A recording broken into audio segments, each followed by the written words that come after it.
quests, I might as well see what Otto has to say.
Hopefully it's nothing.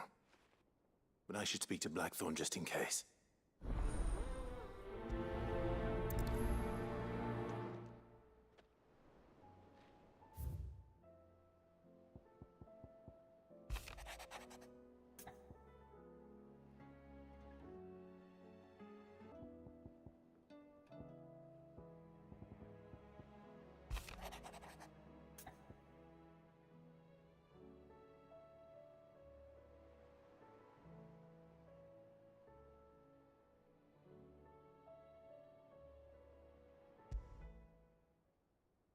Trouble with the ledgers.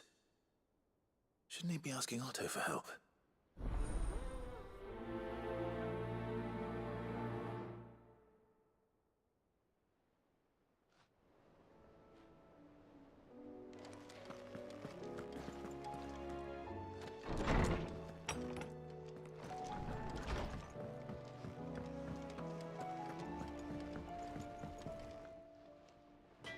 Blackthorn. Do you have a moment? Not really, no. This won't take long. I just wanted to ask how you're getting on. August was worried about you, and you might still be doubting your craft, even after learning the trick of that cuirass. Is there something else weighing on your mind? Perhaps sharing your thoughts might help. That bastard's like a dog with a bone.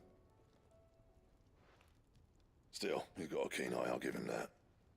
He's just, well, Karen showed me something. Something I've never seen before. And that was? A sword. An odd-looking thing with a single-edged blade. The metal itself wasn't anything to write home about, but fuck me, the edge on it. You could slice a man clean in two with a weapon like that, and he'd be halfway home before he even realized he'd been cut. So that's what's troubling you? Nah, not troubling me exactly. More distracting. Can't stop thinking, how do you get an edge that sharp? It's driving me mad. And if you knew how to do it, we could arm the curse breakers with even better blades. That's about the size of it, yeah. I'll see what I can find out. Sharper swords are always welcome, and we can't have our master blacksmith being distracted. You're a soft touch, you know that. But I can't say I'm not grateful for it. Good luck, eh? Thank you. Let's see what Karen knows about this sword.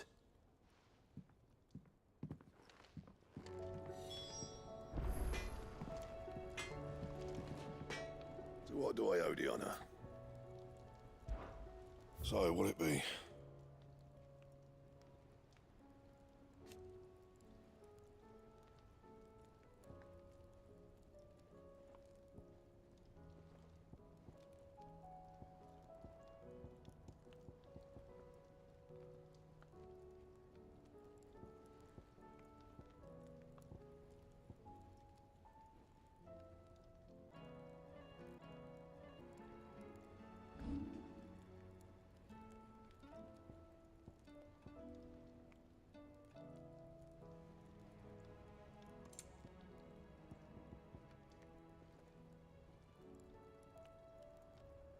Don't waste my time. You ain't got the stuff. Anything else?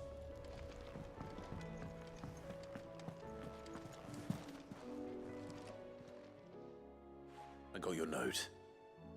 You think something's wrong with Torgal? So you can read. Congratulations. But I didn't say I were wrong with him. I said something weren't right. He's not been eating me treats. He used to love cracking the bones from Molly's boiled brown, but now he won't so much as look at them. Didn't like him. Which is why I'm of a mind that his mind's on something else. You've not been working him too hard, have you? No harder than usual. Is that it, boy? Do you need a rest? What was it you said he was? A frost wolf? That's what the lawsman said.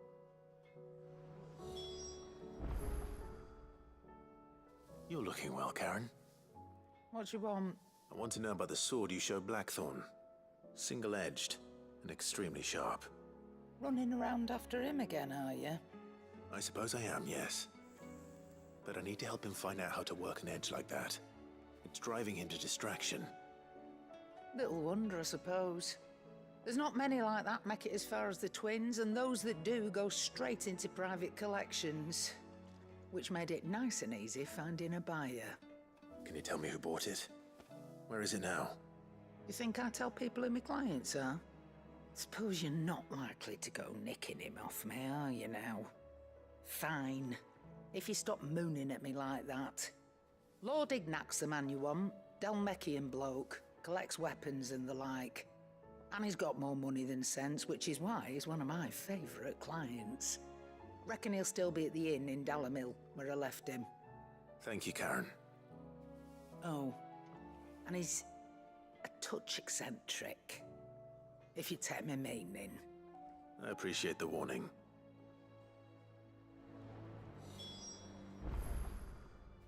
Aye, it's a dangerous world out there.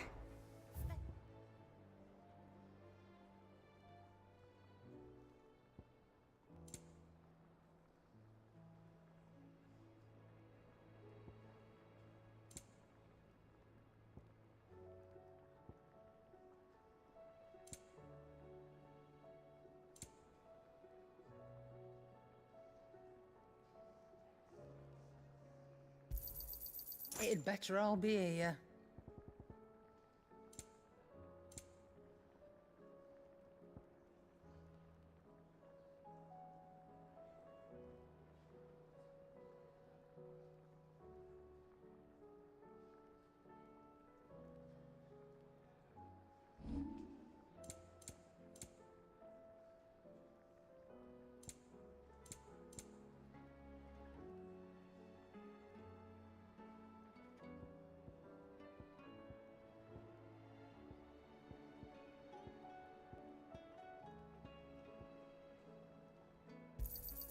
I'll be thankful you got that much.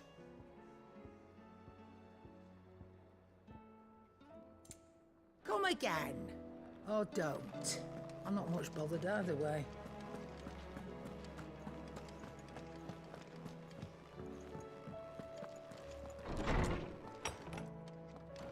Is a storm coming, Sig? Will there be thunder? Lawsman, I need to ask you about Torgal. Something's not right with him. He isn't ill, is he? I don't think so. But according to Lady Karen, he seems to have lost his appetite, which is certainly a new development. She says he's hardly been touching his bones of late, and she believes it may have something to do with what happened at Rosalith Castle. I rather think she might be right, though not about his appetite. All canids are instinctively inclined to crack open bones for the rich marrow that resides within, and I see no reason why a frostwolf should be any different. Accordingly, I suspect it is not a lack of appetite that afflicts Torgal, but a surfeit of it. If we assume that his newfound magics require additional nourishment to sustain, it may well be that the bones Lady Karen is accustomed to providing are no longer sufficient. Frostwolves, after all, habitually prey upon far larger animals, whose bones may yield altogether different nutrients. As to where one might find a suitable substitute, some antelopes that graze the meadows of eastern Rosaria have been known to grow to a size more than double that of their lesser cousins. I don't recall ever seeing any that large. And little wonder. The oldest and largest such creatures rarely leave the safety of the highlands for fear of predators. The last elder antelope sighting I recall hearing about took place near Cressida, and that was long before the village was abandoned. Even so, it seems like a good place to start. Good hunting, Clive.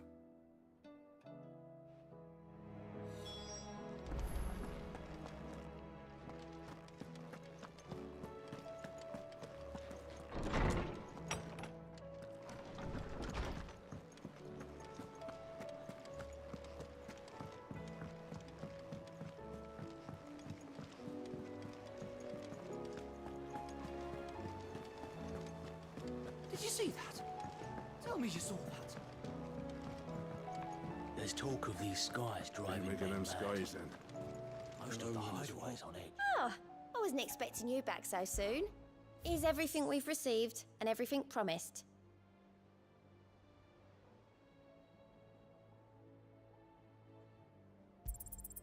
You earned this.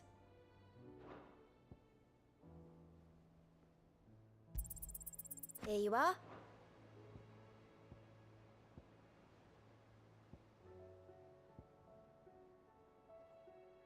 Come again. I may have more for you. Clive, did you get my letter? That's why I'm here. Shh. Otto won't be listening. Is this better? A little. Listen, I've some bad news. It turns out the hideaway may be slightly behind in its payment to certain lenders, and it may be my fault. But I swear to the goddess, I thought I had the numbers square. Sadly, that square turned out to be more of a circle. 0, you might say. I can straighten it out, I swear, but it's gonna take some time, and I'm gonna need help keeping it from Otto. Bit late for that, I'd say. There you are! What a surprise! So let me get this straight. You forget to pay our lenders what they're due, and instead of coming straight to me, you get Clive to come to you. And I hope he'll dig you out of the hole you've dug for yourself. Clive, the man in charge of the place you've been cheerfully trying to bankrupt. And you thought this was a cunning plan. Why? Well, who needs paying? Oh, just Martha. And the dame. And, well, Lady Karen. But only 500 talents. We owe 3 of our most trusted friends 5 million gil. Each. 5 million each. They lent us the bulk of the money we used to rebuild the hideaway, you see, and, well, I must have made some sort of oversight.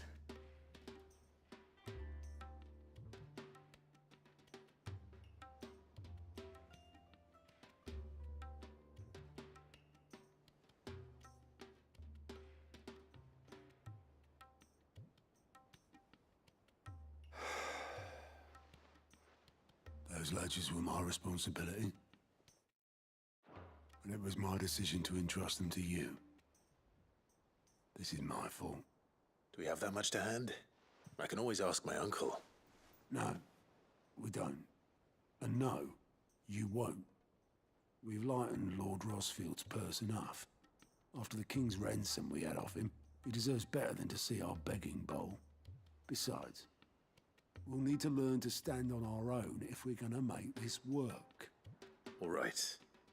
But that doesn't mean you have to shoulder the burden yourself. Is there anything I can do to help? There might be. How'd you fancy taking these to Martha and the dame? Rocks. Rocks, he says. Worth 1,000 talents apiece, these are. A little something Sid and I set aside for when times got lean. And I reckon 15 million in overdue debt probably qualifies.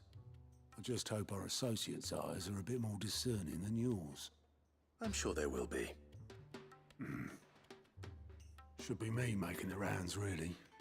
But you know how it is with this place. Orders to bark, arses to wipe and all that. I know. Which is why I don't mind going in your place. Go. Do you know why I only gave Master Clive here 2 star rubies? Because you'd rather Lady Karen killed me. Because I'd rather Lady Karen killed you. Yes. Well, I suppose this is goodbye then. Don't worry. I'm sure Karen will understand. Really? Do you think so? No, I don't.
Otto, how fares the realm?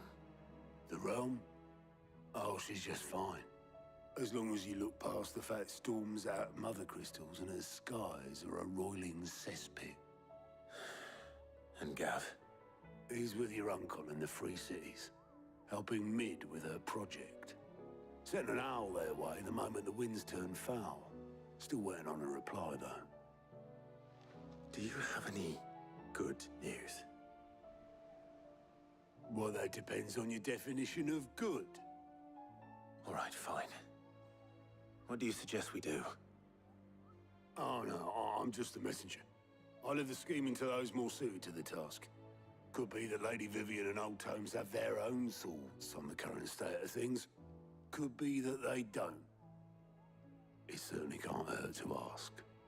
I suppose not.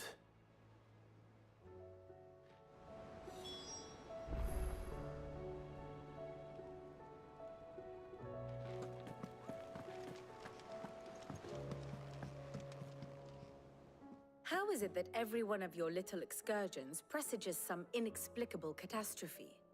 Not that you are to blame for the Dominion's fate. No one could have predicted the actions of the Crown Prince. I'm sorry I couldn't save your home. My countrymen are stronger than you think. A few toppled clock towers won't break their spirits. They'll be back on their feet in no time. I hope so. Look at us. Bluer than a pair of bog crabs. Tempting though it may be, sulking will not help us find a solution to this mess. You believe there's one to be found? I don't know. But I am certain we're more likely to find it if we first examine the facts.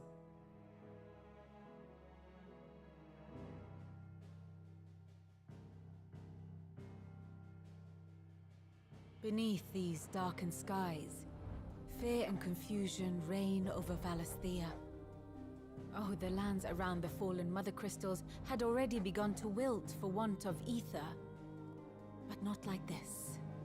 Crystals that filled wells and fueled furnaces, now nothing but pretty shards of rock. And those that hang from the people's necks cast nary a glimmer of light to keep the dark at bay. It is only a matter of time before the common folk convince themselves that the end of days is upon us. Yet I fear a swift end is more than we can hope for. While most of the world thirsts for ether, the remainder drowns in it, spawning Akashic in droves. And amidst the hordes of mindless beasts, with magics as like to fail as function, even the strongest nation would falter. Rosaria and the Iron Kingdom teeter on the brink of collapse, while the tragedy in Twinside has all but paralyzed the Holy Empire. Dhalmekia fares little better. Rumor has it the ministers fled the capital after the fall of Drake's Fang, leaving their beloved republic to crumble. Waloed, meanwhile, moves in earnest. The Einherjar has been sighted off Storm. The world, in short, is in chaos. It would seem our civilization was nothing but a castle of sand, to be washed away at the whim of the waves.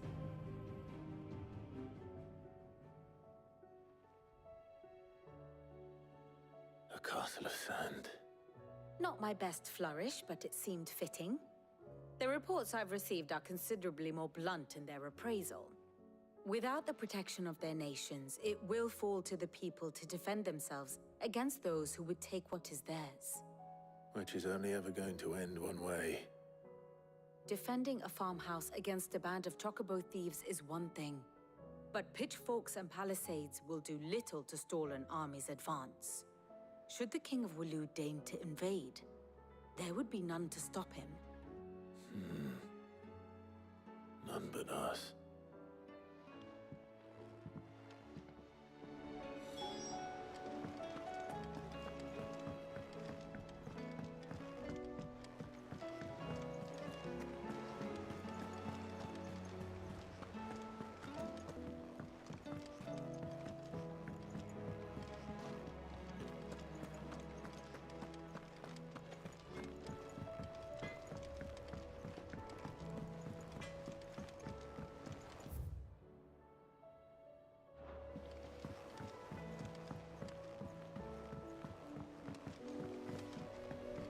I heard the Emperor was impaled on his own son's spear. We're all gonna die! You hear me? The Akashic are coming and they won't stop until they've slaughtered everything.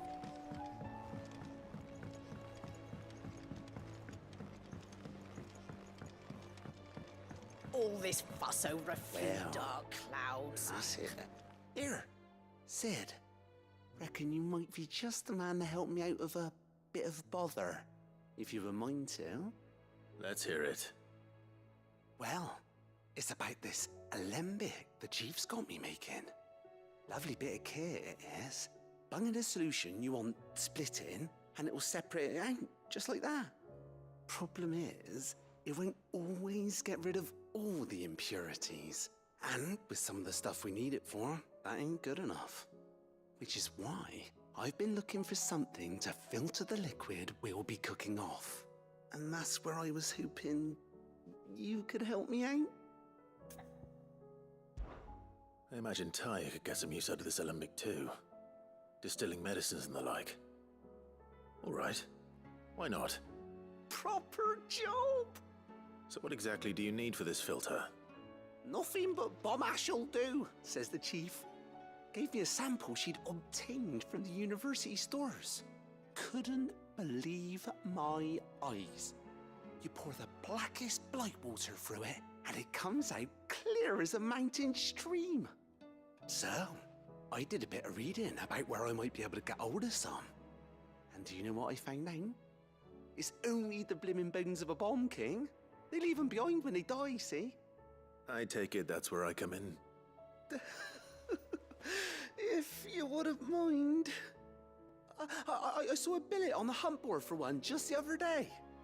Would have gone myself, but, well, fighting dirty great balls of flame isn't exactly my forte. You on the... All right. Thank you, coin.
Seems the hideaway's lost its appetite.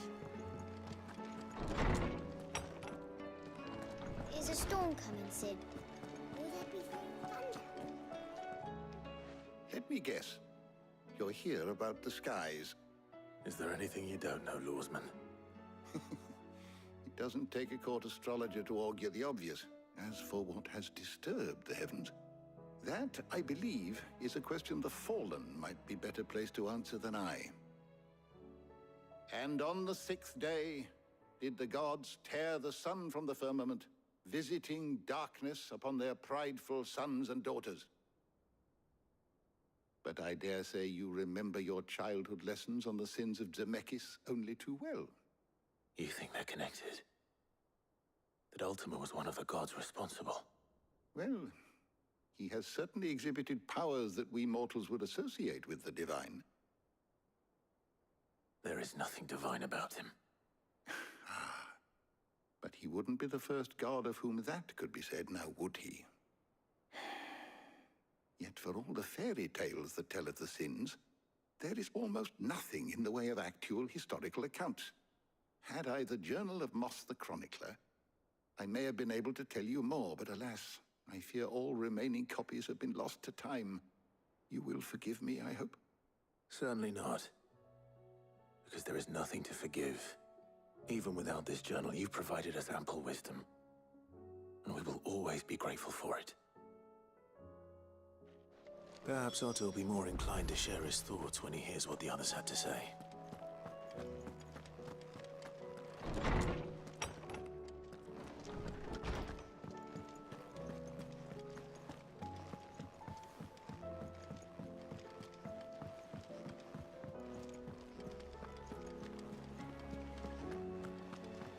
Did you see that? Tell me you saw that.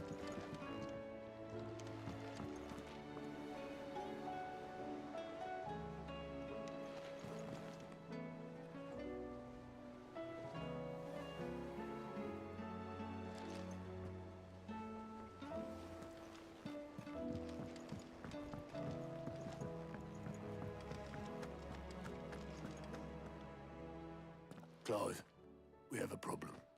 Only one. That would be a first. It would. Actually, there are three. We had as many owls arrive while you were at the shelves. Martha's got Akashic out her gates, and talk of monsters roaming the hills outside of Northreach has put the wind up Isabel and her lot. And don't forget Dalimil. Lubor says the village was raided by bandits. When it rains... It fucking pours. The curse breakers are spread thin, taking stock of the damage in the Dominion. And even if I could get word to all of them, I doubt they'd get here in time to wish me. Jill and I... Let them know we're on up.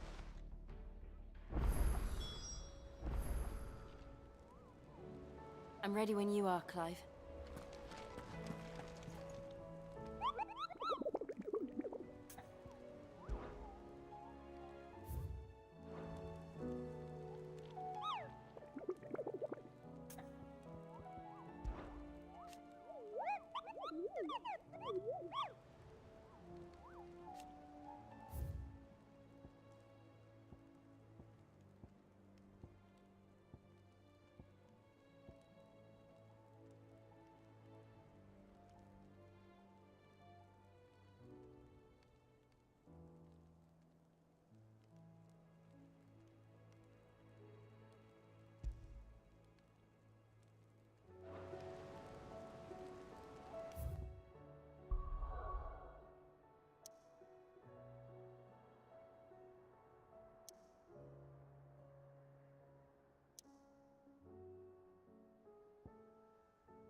Akashic attacked us out of the blue. And there's no telling when they might be back. You best keep that sword handy, Sid. This man's gonna die if we don't get him to a healer. But all our beds are taken.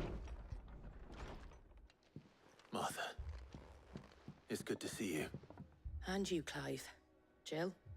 Otto said you'd been attacked by Akashic. What exactly happened here?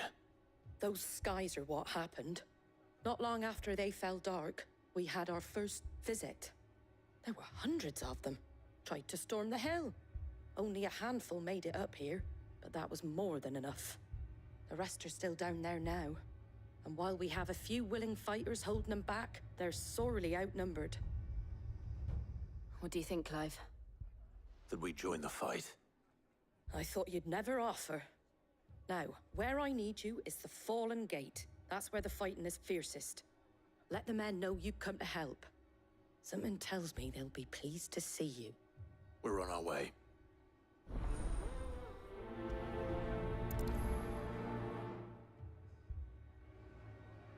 Do you think there are as many as Martha says? More.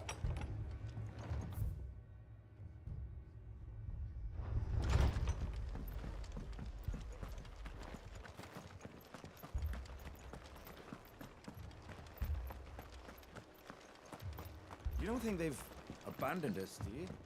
Them not. Not a chance.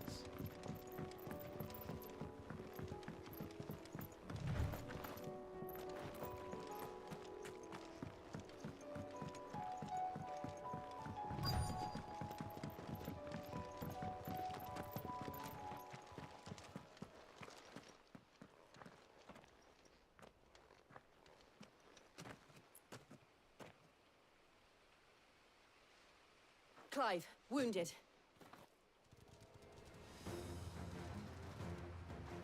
We deal with the Akashic first. All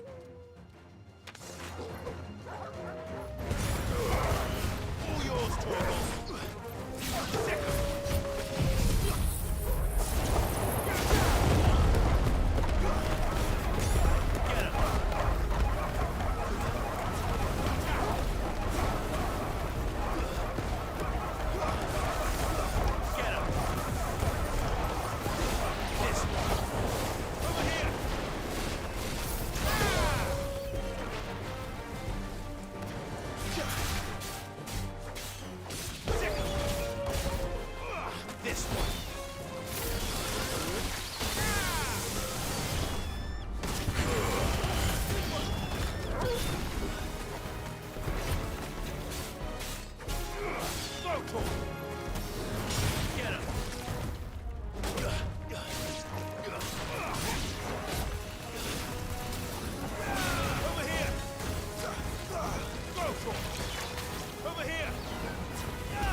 It's over.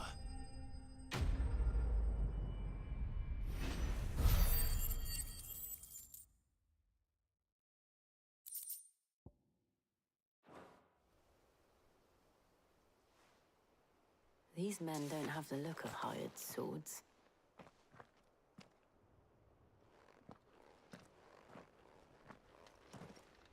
If you've come to rob this place, You are mistaken, my Lord Rosfield. We're here by Madame Martha's leave. how do you know my name? Forgive me, my lord. There wasn't time for introductions. We're with the Guardians of the Flame. Wade's men? But how did you come to be here? Where is your commander? Sir Wade left earlier with a scouting party to find out where the Akashic were coming from. Did he? Take your wounded back to the inn. Martha will see you're looked after. We'll join you anon.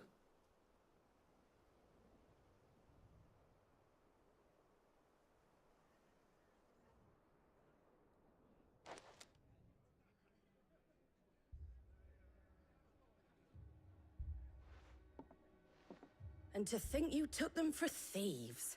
A fine reward for holding off the horde, that is. When did Wade and his men arrive? Not long. gonna make it! Damn it all. We'll worry about them, Martha. You look after everyone here. If any can still fight, send them to the lift. I will. You two be safe now.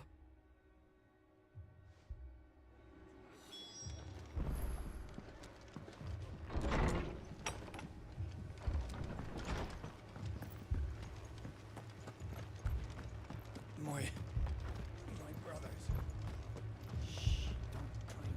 Mad dogs. A lot of them.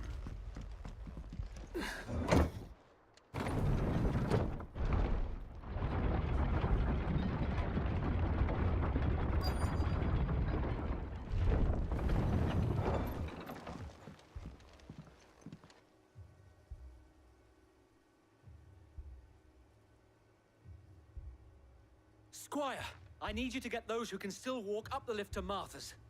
But what about... I didn't ask, Oscar. Sir. So Wade. Lord Rossfield. If you aren't a sight for sore eyes. Martha seemed to think you might need some help. And by the looks of it... We thought we could sneak by them. But we didn't know there would be so many. How could we have? Behind you!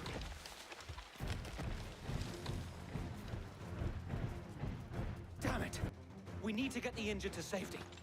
Do you think we can hold them off? We can certainly try. Are you with us, Sir Wade?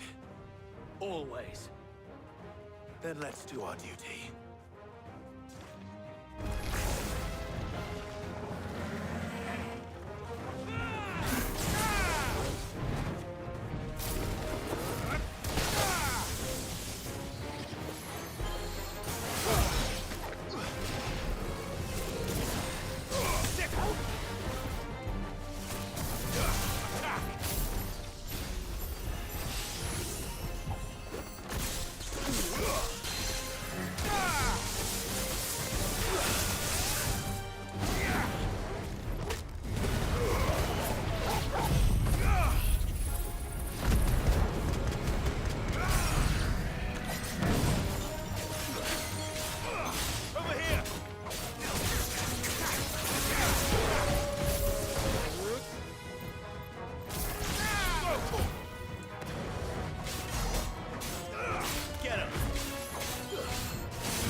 Slow.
Is anyone hurt? I don't think so. And yet again, you've pulled me from the flames. It's just a pity I keep walking into them. You've never been one to shy away from danger, Sir Wade. Like any shield worthy of the name. I see you're all in one piece. Martha! Is something wrong? The lookout saw smoke coming from down Eastpool way. Too thick to be a hearth. A second horde. Feel like finishing the job. Always. Jill and I will make for Eastpool. You'll need to move the injured without us. Don't you worry about them. The moment my men are safe, I'll follow. Good luck.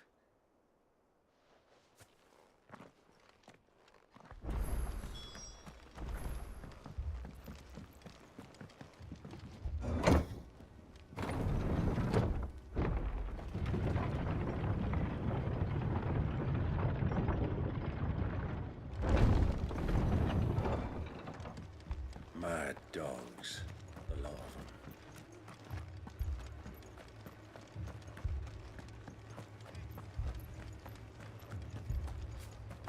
This man's gonna die if we don't get him to a healer.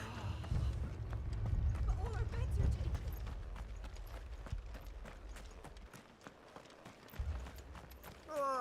Just patch me up as quick as you can and get me back out there. Brothers need me.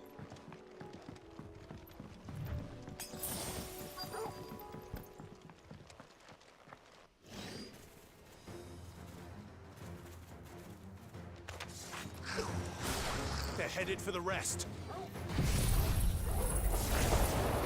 have to slow them down. Martha and the others won't be ready.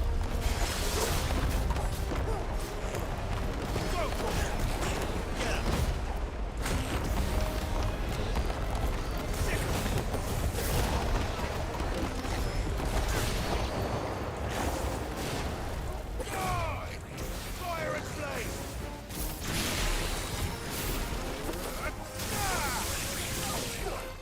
Sick 'em!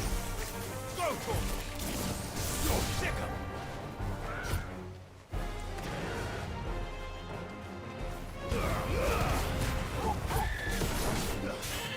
Go for 'em! Get 'em! Ramu! This way!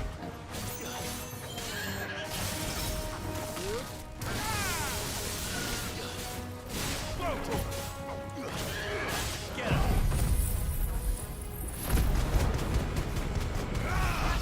Awaken wind! Go for 'em! Get 'em! Something's coming! Apologies, my lord.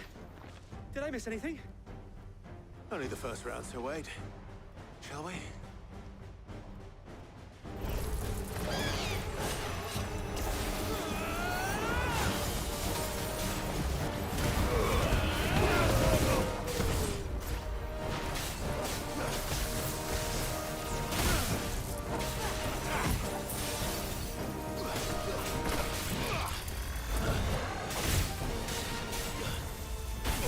My lord.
Do you see any more?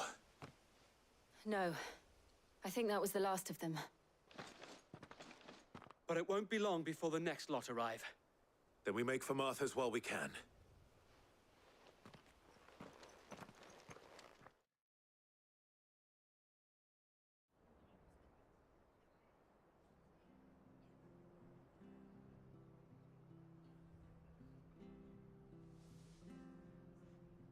What did you find out less than if you hadn't turned up?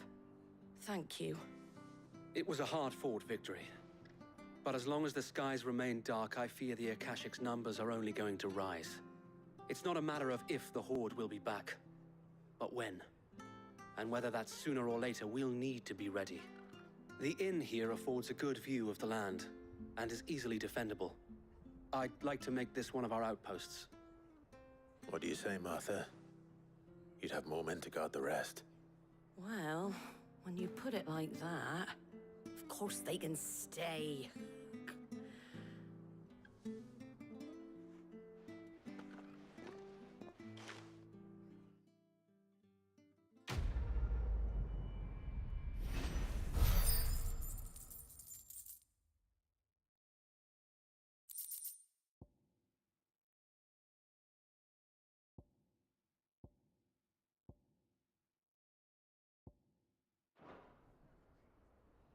My lord, there's someone I'd like you to meet. Oscar, over here.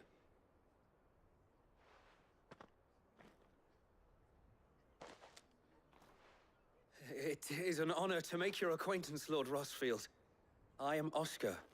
Oscar of House Murdoch. Murdoch? I wasn't aware the Lord Commander had children. Oh, he didn't. But his brother, my father, did. I am Sir Rodney's nephew. Well, go on then. It's not for me to ask him. Yes, Sir Wade.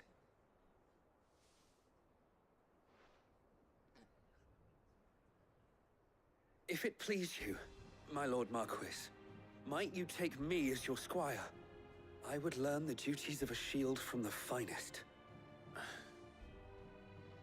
I'm sorry to disappoint you, Oscar, but I'm a shield no longer.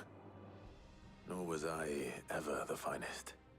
And spending time in the company of an outlaw hardly seems a fitting education for one aspiring to take his oaths.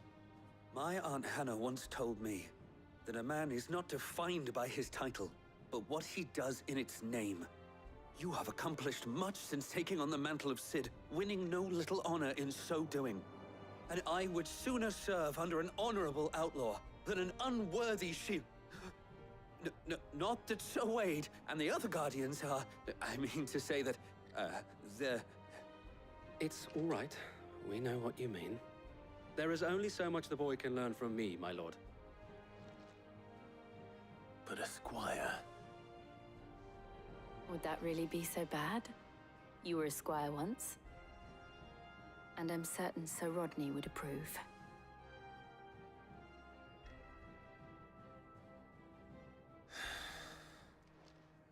Know that I'll show you as much leniency as your uncle showed me.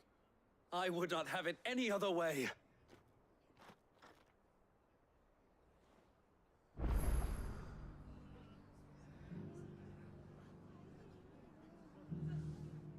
I will not let you down, Lord Rosfield.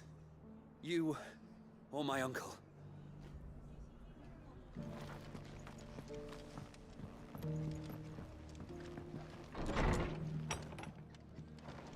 Fate seemed bent on driving me from my inn. But if they want me out, they're gonna have to try harder. If you could, I'd be in your debt.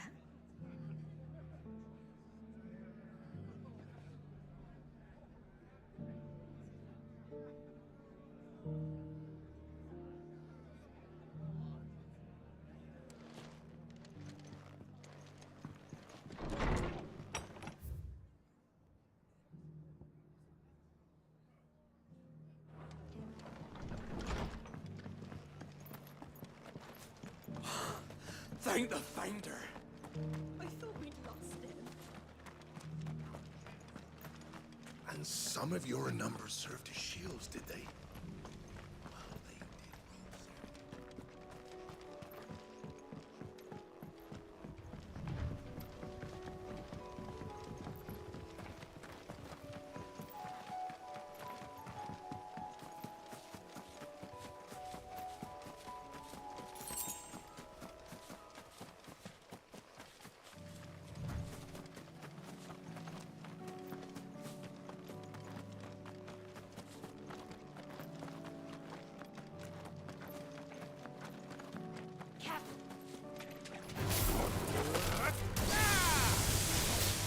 Get him!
This one. Go to him. Get him.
is certainly quiet. If I were a giant antelope, it would seem like just the place.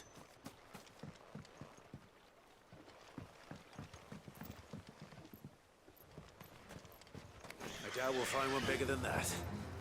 You hungry, Torgal? Over here! Sick! Fire and flame! Go! It's attack!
Now,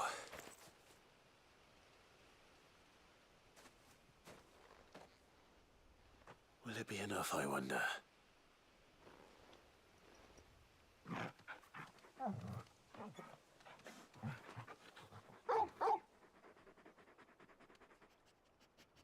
I say that answers my question, which means we owe the lawsmen our thanks.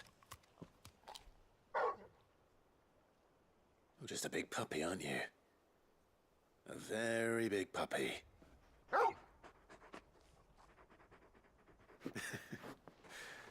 You do know you can take that with you, Torgal. Lady Karen will be relieved to hear you've got your appetite back. Come on, boy.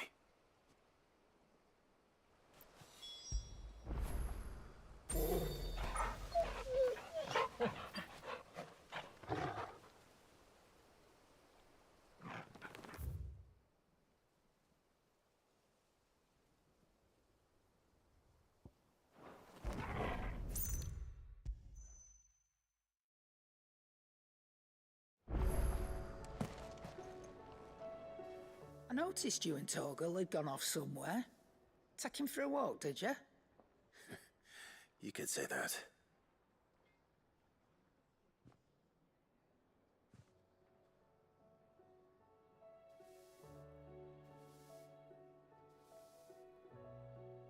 So, Molly's leftovers weren't good enough, eh? That'll teach me for treating you like you're still a pup. All right, no need to shout. Now we know what you're after, I can see about getting some in. Speaking of which, I brought one for later. Can I leave it with you?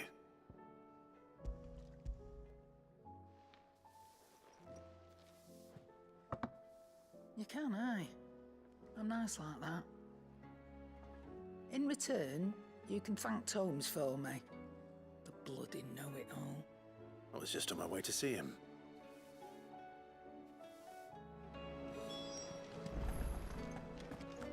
Seems the hideaway has lost its appetite. Is a storm coming, Sid? Will there be thunder?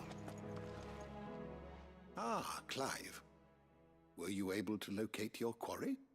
We were indeed, Lawsman. You pointed us in exactly the right direction. Very good, very good. Lady Karen sends her thanks, by the way, for your part in Salt. Ah. But that reminds me. After your last visit, I found myself pondering Torgal's talents. Do you recall our conversation concerning Lady Jill's role in Torgal's transformation? About how she somehow woke the power within him. Precisely that. A reasonable conclusion, I thought, but one which raised certain questions in my mind. You see, the Fenrir of legend served Shiva and Shiva alone, and while the powers attributed to him are certainly impressive, the records imply they are somewhat different in nature to those you described Torgal as having used.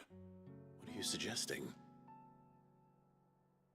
That Torgal may be the beneficiary of more than one Icon's power.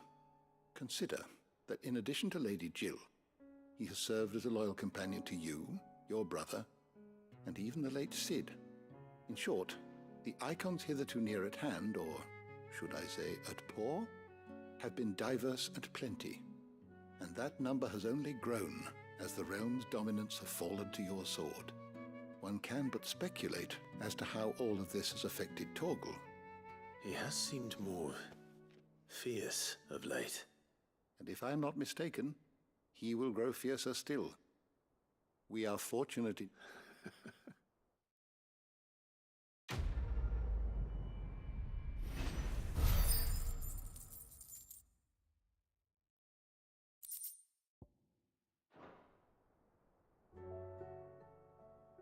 Knowledge hoarded is knowledge lost. I have compiled some new entries, if you would like to see them.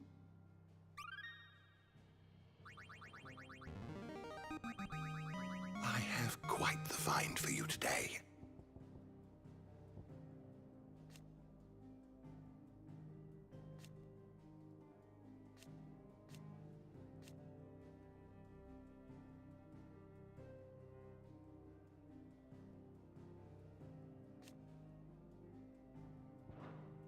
What subject shall we consider today?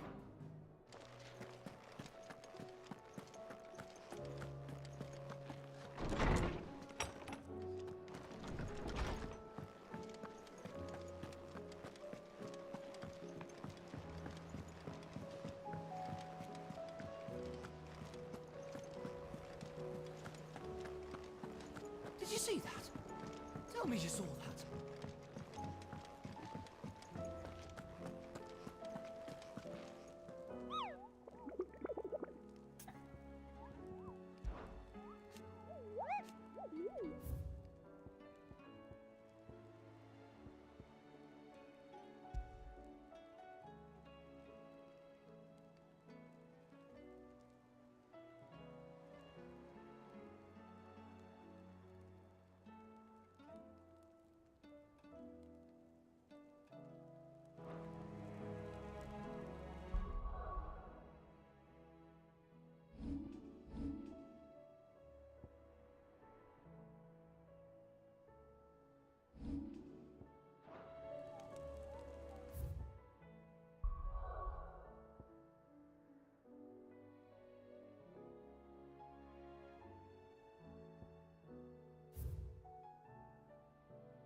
First we find Isabel. Heard a bloke saying he saw ghosts on the far side of the wall. I saw it with my own eyes. The whole of Oriflamme won't stop them. Can I interest you in some blades of mace? Or perhaps a racer to a ginger? I'd be willing to trade if you got no coin. If there are ghosts in the Royal Meadows, then why isn't a garrison dealing with them?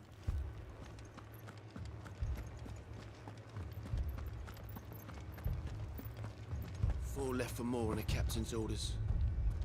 Only 2 came back. God has help us. I can't do it. I can't. But you can. You must. My lord. My lady. We received the dame's message. There have been sightings of strange creatures, I understand. With the blue eyes. Yes. Like a Kashik, but different. They've taken so many. I've lost count. Akashic, but different. Ultimus thralls. And what of your mistress? Is she here? Oh, no. She went to the garrison to ask what they were planning on doing about all this. Then we'll look for her there.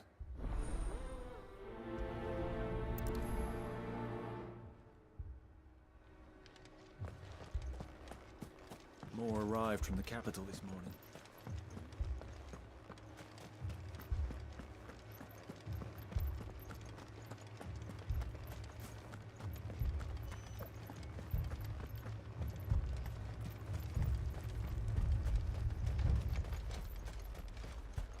Madame, please! Half the garrison's been slaughtered by those things. We lost the captain this very morning. We've tried requesting reinforcements, but there's been no word from the capital or the Dominion in days! What more would you have us do? I would have you do your duty. Those at the Vale look to me for protection. And protect them I shall, because they are my charges and that is my duty. In case you have forgotten, the people of this town are your charges. But more than that, they are your people. Your sisters, your brothers, your lovers. So you have a choice. Lay down your sword and watch as they are slaughtered, or take it up and do what is right. She speaks the truth, you know. This here, it's all we have. It's all that's left.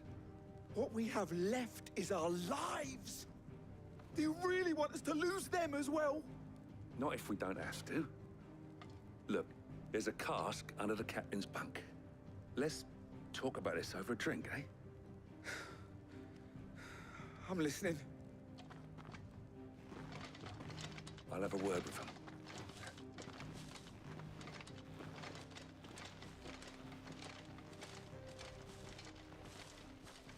Ah, Clive. I didn't expect help to arrive so quickly. And sought to take matters into my own hands. It was a noble effort, but I thought you might still need some support. How like you to consider my needs. What we need to consider is where the creatures came from. The way the survivors speak of them, one would think they appeared out of thin air. And perhaps they did. It's hard to know what to believe these days. We'll talk to the survivors.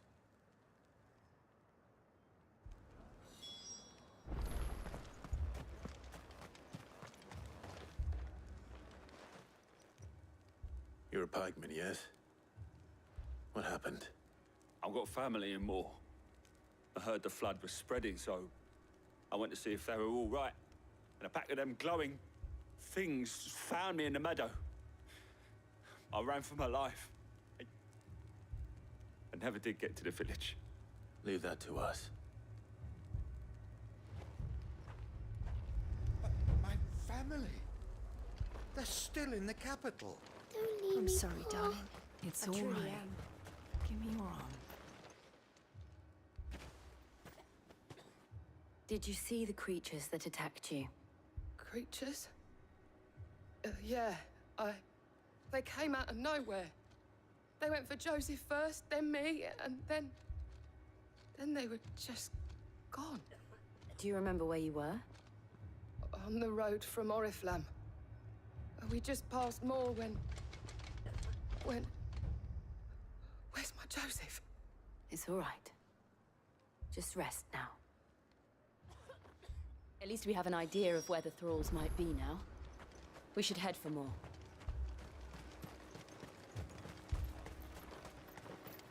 I assume you have a plan?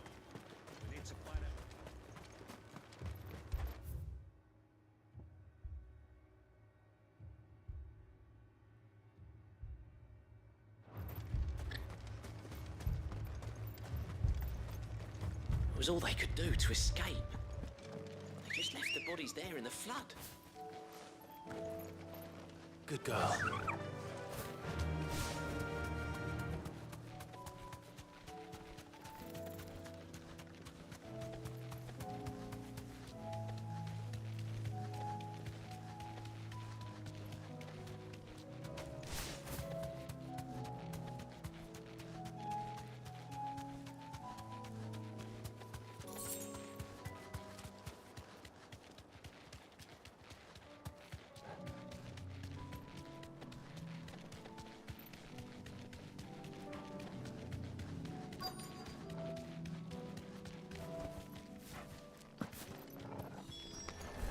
Clive, look. I see them. With me.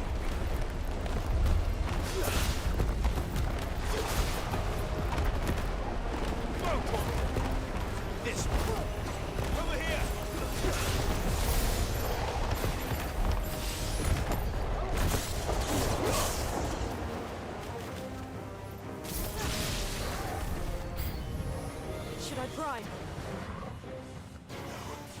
Save your strength.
Do you think there are more?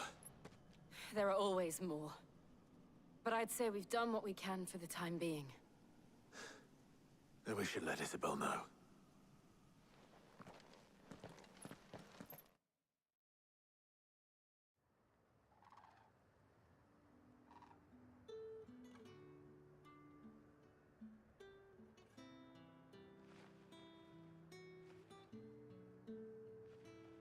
You have the town's thanks. Don't thank us yet. There will be more. Many more. And you'll need to be ready for them. Oh, we shall. Isn't that right, Captain?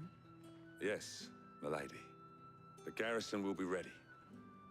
Philippe here has convinced most of the men to remain at their posts. For now, at least. Hearing that the Dame would look kindly on any man who committed himself to the task certainly didn't hurt. It's not the most selfless of motives, I'll admit. But whatever it takes, eh? Now me, I never needed convincing.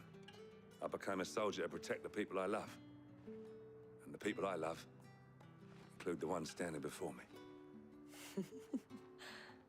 Handsome and chivalrous. Now, if you don't mind, I have sentries to post. Milady.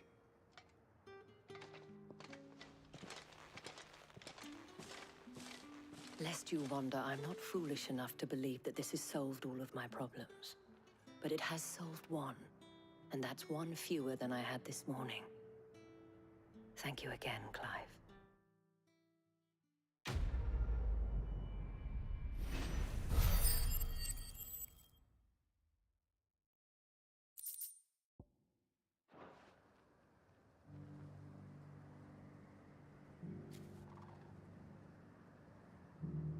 Philippe will make a good captain. He reminds me a little of you, Clive, but without all the mocks and mows.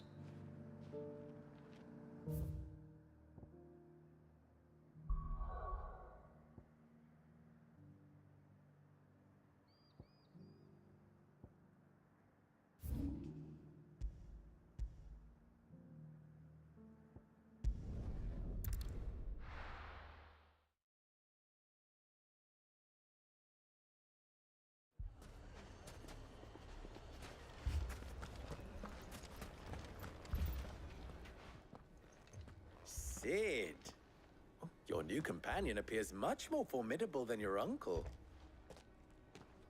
Should I be worried? Ah, you haven't been introduced. Jill, Clive has told me much about you. All lies, I'm sure. Your Stolas said that Dalamil has a bandit problem. Indeed. Although, you're a little late. They left with our food and guild days ago. Any idea where they went? The desert's a big place. Your guess is as good as mine. But the fact is, I have more immediate concerns. What did you say to me? What did you say? Ah, as if by magic. Let's just say we've yet to reach a consensus about how to solve Dalamil's little problem. And at this rate, it won't be the actions of the bandits which prove to be our undoing. It will be our own. Now, I've tried reasoning with the dissenting parties, but even the Desert Hare has limits. Perhaps we could talk to them. What makes you think they'll listen to us? What makes you think they won't? She makes a fair point, Sid. And you won't have wasted much of your precious time if you fail. They're just across the courtyard.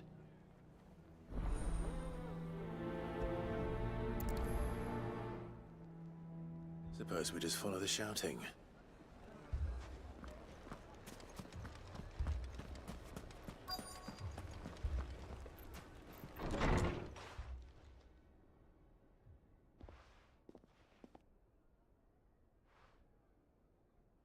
You wouldn't talk like that if it had been your men whose throats were slit.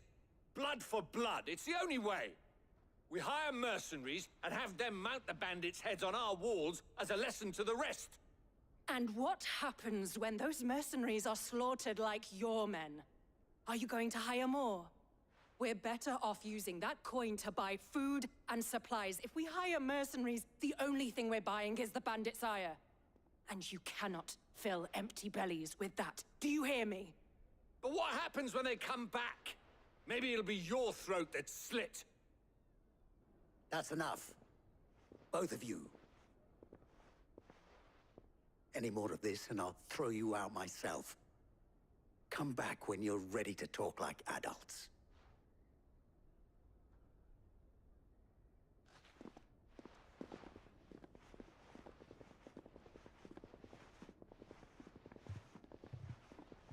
Victor. What's he doing here? Sid. And Lady Jill. What brings you here? I was about to ask you the same thing. Costness is in chaos, and the markets have all but ceased to operate. The Briar's Kiss here in Dalamil is the only place I can reliably obtain supplies. I was here to do just that when Master Lubor told me of his troubles. He thought I might be able to talk some sense into these fools. But if you're here, I suppose his patience must be waning. Who are those people? Those were the thorns in Lubor's side. And the reason these accursed skies, or an entire city for... We're still working on the skies. But in the meantime, perhaps we can find a solution to Dalamil's problems. I hope so. For all our sakes.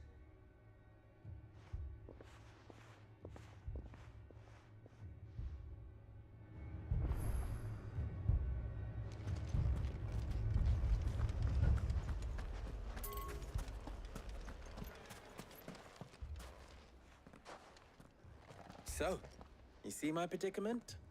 What I saw was a room full of people who were angry and afraid. And with good reason by the sound of it. But if left to smolder, that anger and fear could set the entire town alight. My thoughts exactly. What to do? Both sides wish to protect their homes and livelihoods, if only they could agree on how.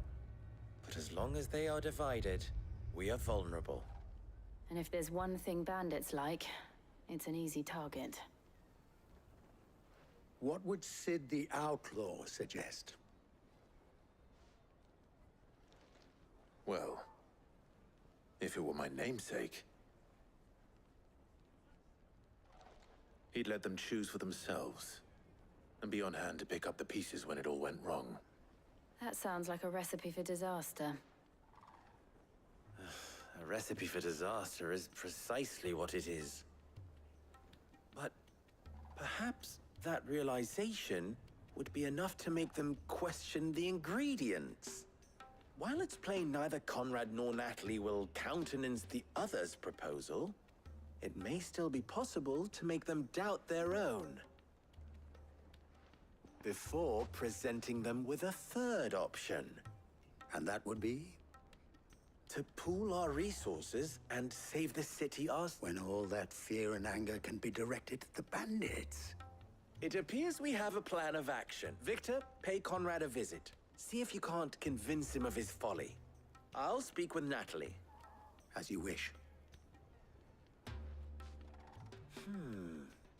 Your faces are not well known in this town. That may prove useful. Don't worry, Victor and I will do most of the talking. You need only play along. Play along?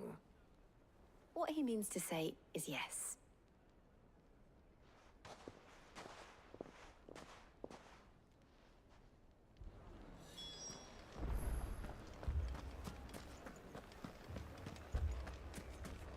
Picture it, Conrad.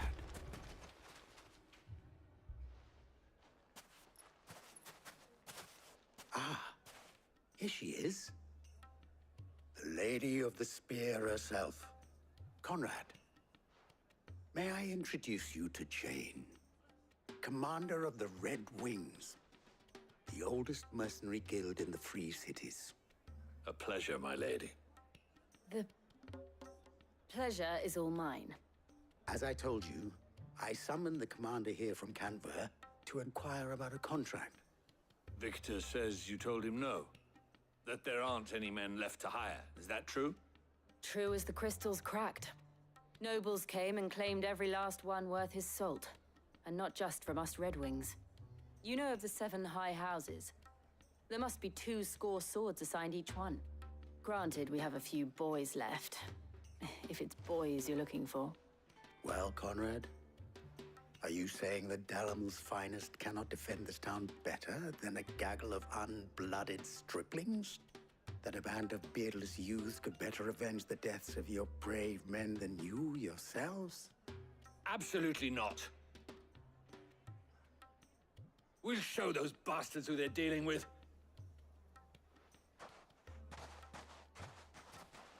I can't believe that actually worked. Conrad's not what you called the brightest candle in the crypt.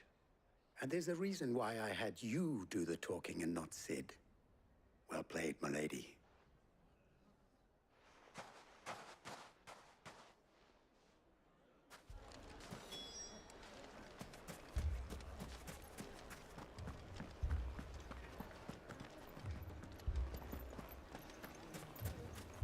My shop. If I had my pickaxe, I would... I mean, it may still be possible to buy something. Ah, here he is now. Natalie, allow me to introduce Lord Underhill of Randalar's prestigious League of Merchants. Lord Underhill. At your service. Underhill? I was just telling the good lady of our conversation, my lord, and how you were lamenting the state of the capital's stores.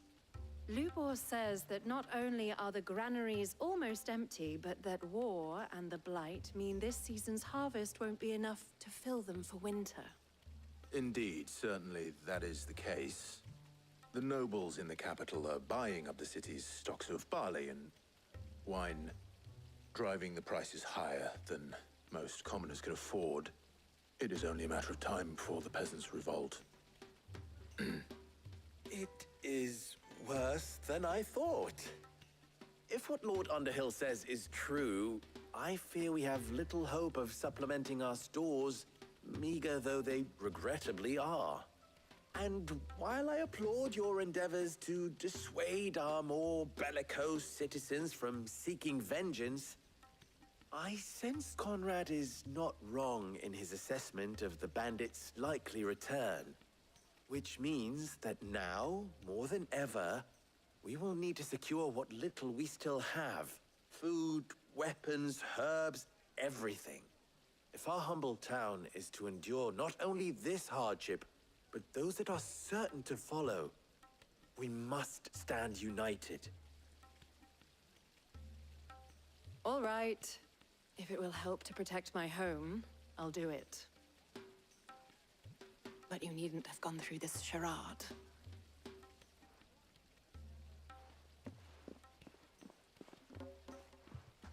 Thank you, Clive. Your performance was nothing if not workmanlike. She saw right through it. I didn't say it was good, merely that it produced the desired effect. Now, my scouts should be returning shortly. Meet me back at the Briar's Kiss, and we shall see what we face.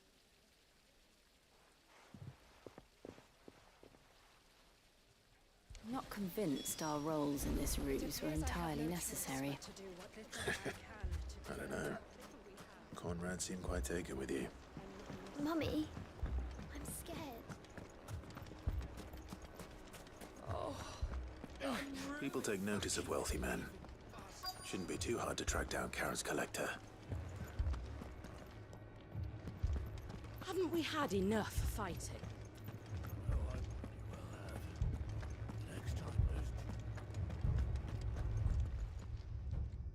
My reputation will be ruined!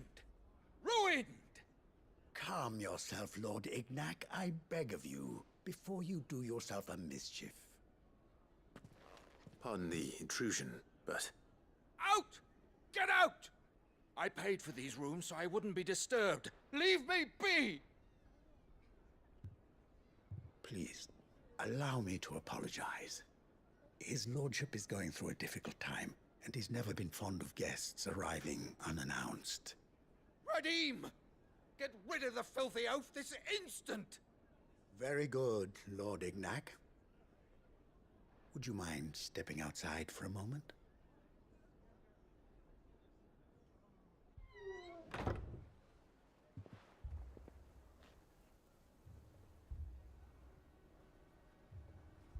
I'm sorry if I've caused you any trouble. That? Oh, no. That's just how his lordship is. Though the morning's events have left him somewhat fractious. He has been dispossessed of his luggage, you see. The thieves also made away with a considerable amount of coin. Coin the innkeeper will soon be keen to collect. I don't suppose a certain blade was among the stolen items. A single-edged sword. It was purchased from a merchant friend of mine. Ah, you know Lady Karen? Yes, I'm afraid it was. Then I'll retrieve Lord Ignac's luggage. But I have one condition. You have but to state it. You are welcome to anything that is within my power to grant. I want an audience with Lord Ignac. A few minutes should be enough. Then I'll be on my way. A condition I would be a fool to refuse. Of course, you shall have your audience. I don't suppose you saw where the thieves went. I did not, no. Though some discreet inquiries made on his lordship's behalf mean that I know where you might find them. Every ill-gotten coin in Dalimil is said to pass through that And that's where I'm heading. I shall speak to Lord Ignac in your absence. That will be very kind of you. Farewell, and best of luck.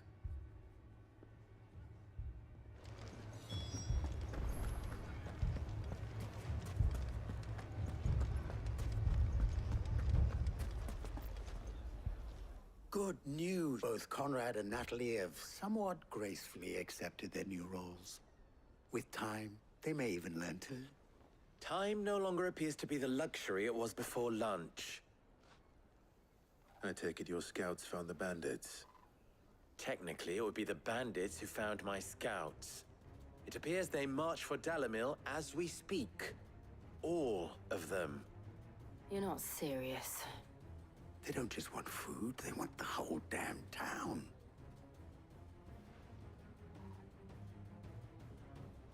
I have a favor to ask. I'm told the bandits march in 2 groups, one from the south and one from the desert, in a move doubtless intended to stretch... Very well. Jill and I will meet those from the desert. The rest, my friend, the city shall fight. together. The stakes, I concede, are high. But if this does not unite Dalimil, nothing will. That is a lot of faith to put into those who had their hands around each other's throats but a moment ago. Then it will be for us to see that their hands are kept occupied. And I do mean us. I thought you might say that. We'll hold them off for as long as we can. And we will do the same.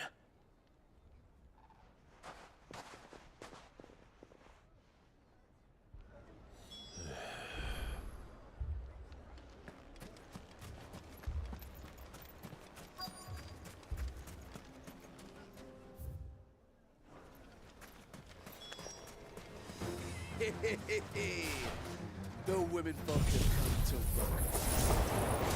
I'll take that one. He's all yours.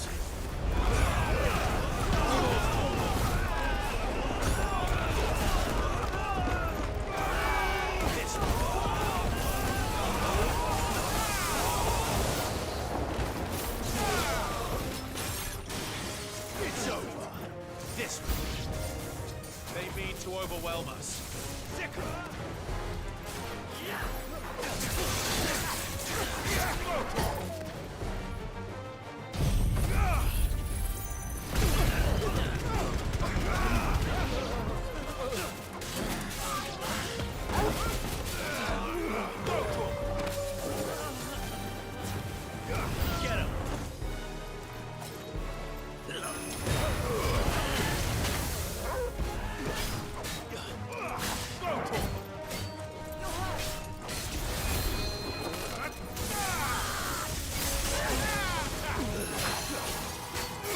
Get him!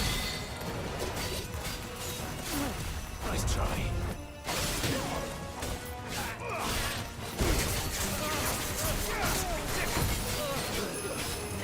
Get him! Too slow.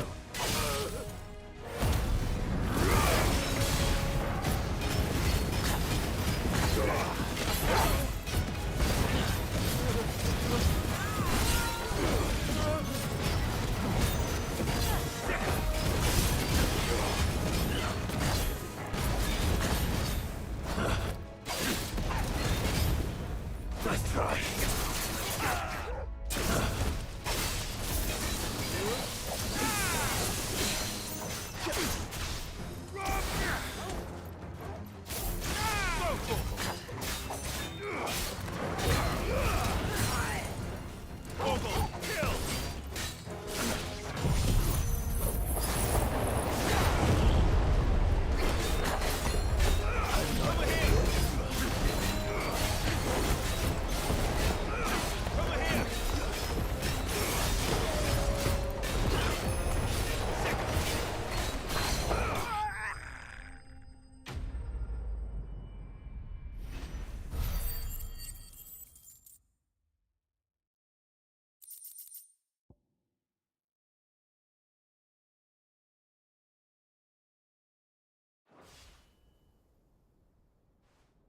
The townspeople. Could they have held out? I don't hear any fighting. What do you think? That we should hurry.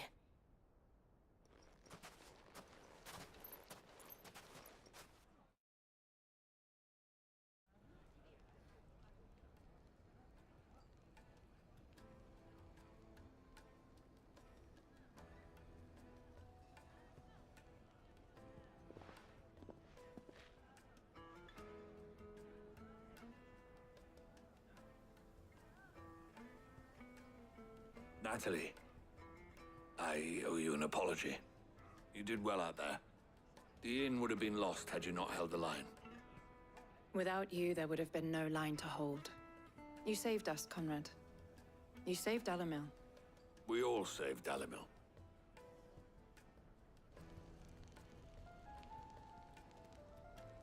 Conrad seems to have had a change of heart. I'd say they both have. I take it from your presence that our visitors from the desert won't be joining us either. Pity. The plan worked, Sid. Granted, it only took an army of bloodthirsty bandits at our gate. Come now, Victor. Why quibble over the details? We are united, and that is all that matters. As for you, Sid, you fight considerably better than you act. I'll take that as a compliment.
Our friends seem to have things under control. For now, at least. Let's go and put Otto's mind at rest. The bandits may be no more, but look what they've left us with. Gone, just like that. And without... What's the matter? I'd go and... I'll see what I can do. I wouldn't be surprised that... All right.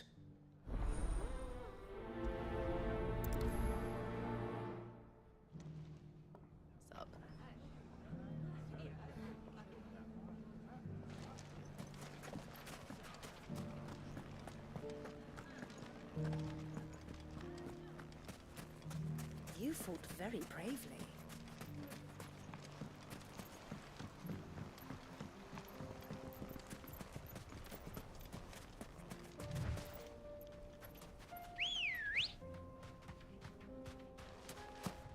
Ready, go? Faster!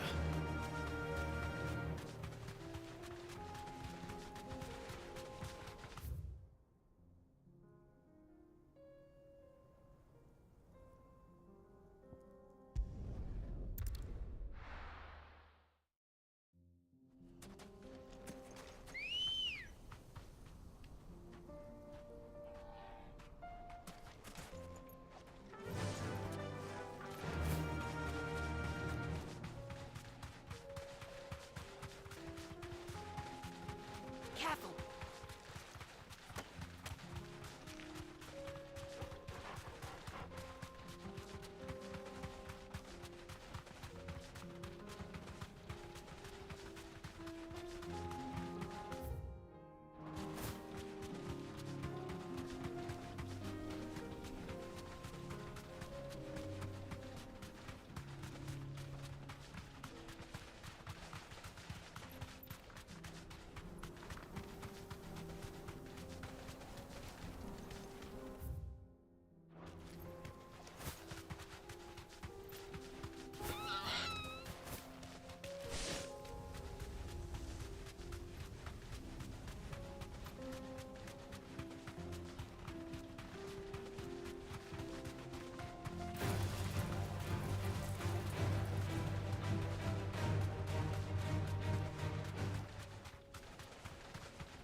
Got company!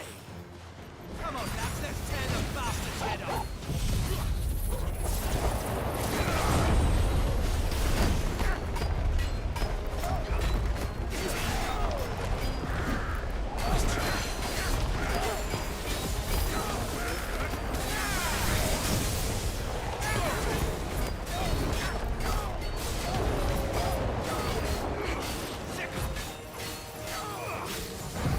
Ugh!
This must be Ignac's luggage.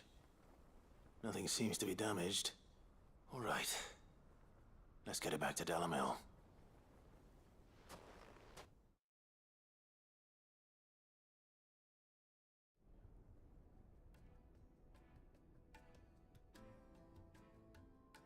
I hear I have you to thank for the return of my effects. What shall I call you, my good man? Wyvern. Glad to make your acquaintance. A formidable name indeed.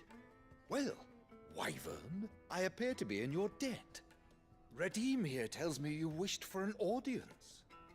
Is that all? A few moments of your time should suffice, yes. You're a peculiar fellow, Wyvern. All right, speak.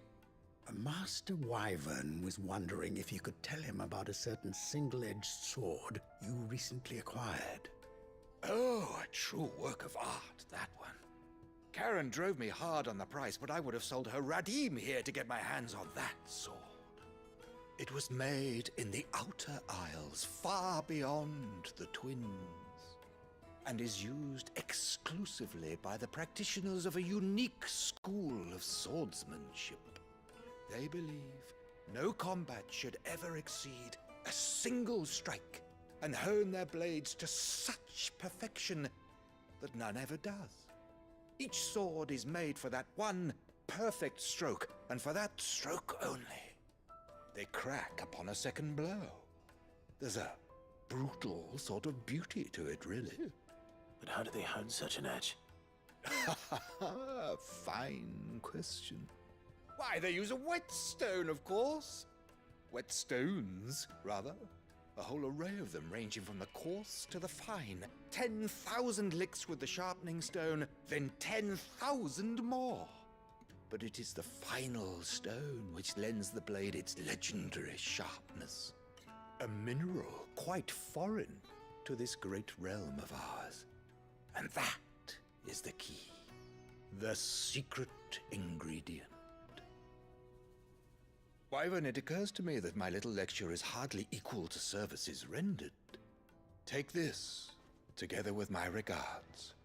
The very stone of which I spoke, far rarer among collectors than even the blade itself, and a far more fitting payment. Thank you. Pardon the intrusion, my lordship. However, it is long past time we prepared ourselves to depart. So it is.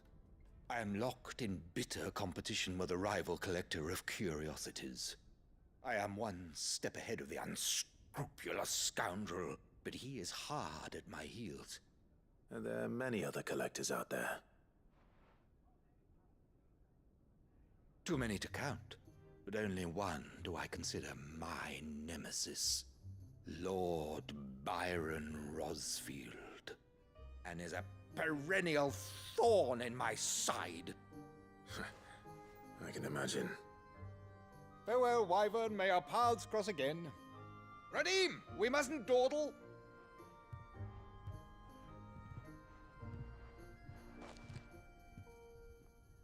I think his lordship is rather taken with you, Master Wyvern. Thank you again for your assistance. Coming, my lordship. I'll be right there.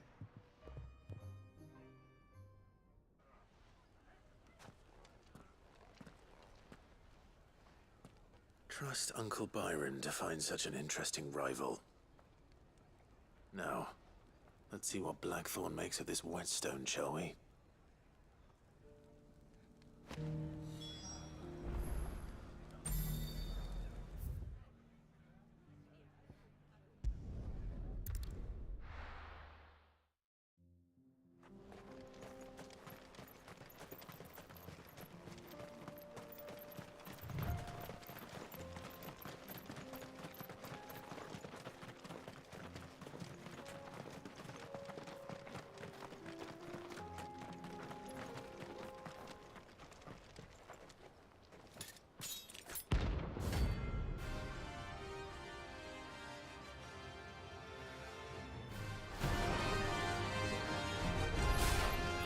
My blade yet lingers, and so do I. Come. There is fear feast on your flesh. Your feasting days are over.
Those who kill for sport deserve no better.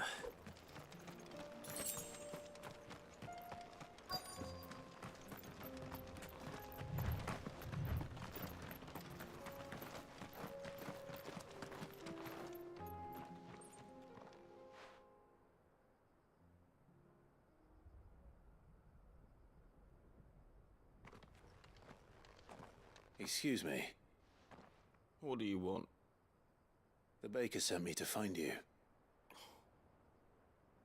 I am a sorry, selfish sod, aren't I? I'm certainly not a baker.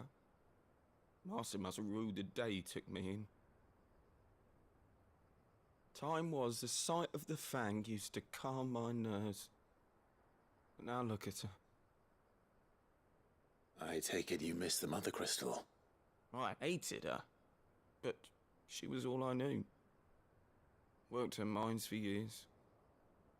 And when she shattered, part of me shattered with her.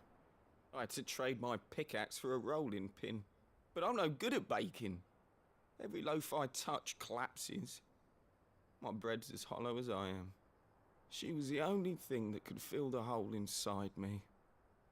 Oh, I loved her, damn it. But now she's gone. She's never coming back. What am I supposed to do? I ask her. How does a shell of a man learn to live again?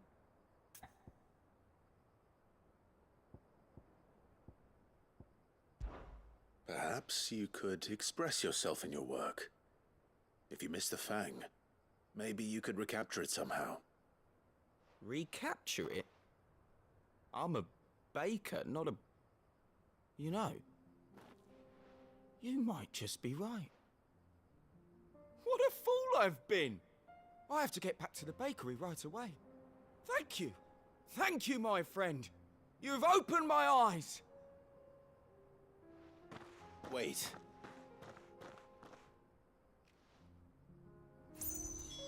Suppose you won't be needing an escort then.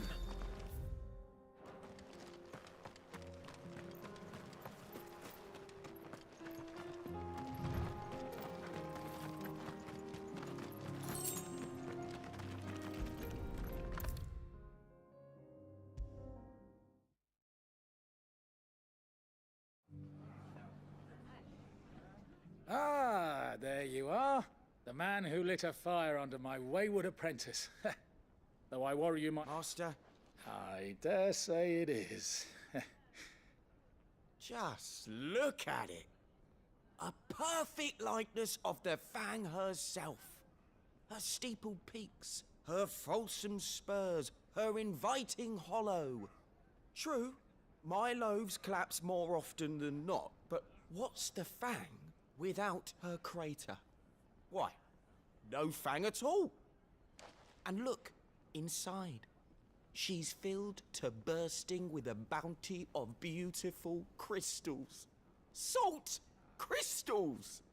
Master, I have found my purpose. I must use my work here to preserve the memory of the Fang. Well, if it tastes half as unique as it looks, I'd certainly say you're onto something. Not only is my apprentice back, but he's finally pulling his weight. With any luck, I might even have a new delicacy on my hands. I don't know how you did it, but you have my thanks.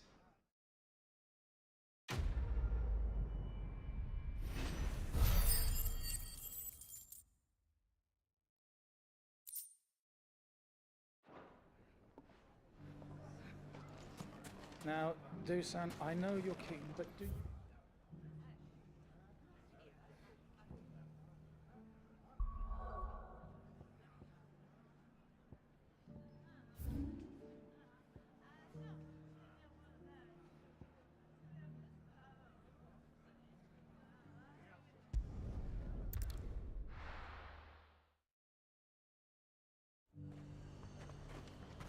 Nothing like a little unrest. Let the game hear you say that. There were ghosts at the gates not days ago.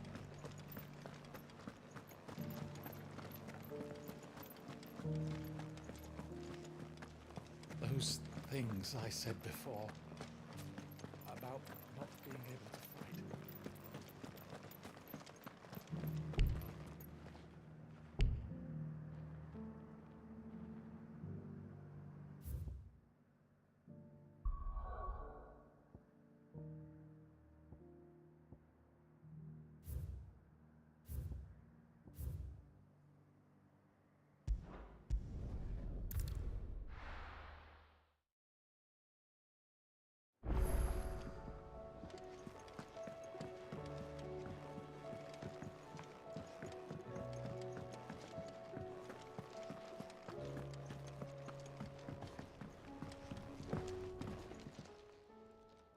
Sorry for the wait, but hopefully you'll agree it was worth... You learned something about that sword, then? I did better than...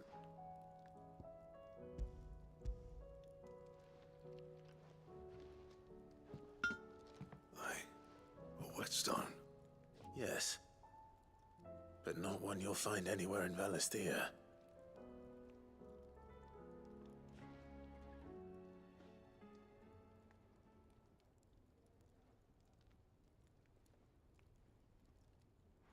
No wonder I couldn't get the same finish on the grinding wheel. One hit and all done, eh? Might not be so bad if all you ever fought were duels. Good luck on the battlefield. Your second opponent would be your last, no matter how good you were. Even so, is there some way it could be used to give the Cursebreakers an edge? I think so, yeah. With this whetstone and the right kind of steel, I could probably even make a twin of the blade to rattle me. But there'd be no replacing this little rock once I worn it down to a sliver. I reckon we get a dozen swords from it, if that. Swords that the curse breakers wouldn't know how to wield properly, and that would see them through a single fire piece. Nah, no point trying to copy that thing. Be about as much use as a wax anvil. But finishing our blades with a whetstone this fine, now that's something to consider. And what's finer than fallen masonry, eh? Or more hard-wearing, for that matter. Just imagine it. Good Valisthian steel with an edge as sharp as any found in the Outer Isles. I won't make a copy, nah. I'll make something much better. I'm sure the curse breakers will be delighted. Just don't push yourself too hard. Don't you worry about me, sunshine. I've been working day and night since I was half your age, and I'll still... Hey, thanks, Clive. I mean it. I owe you one. You'll be happy to. And I'll see that you come and find me. Right?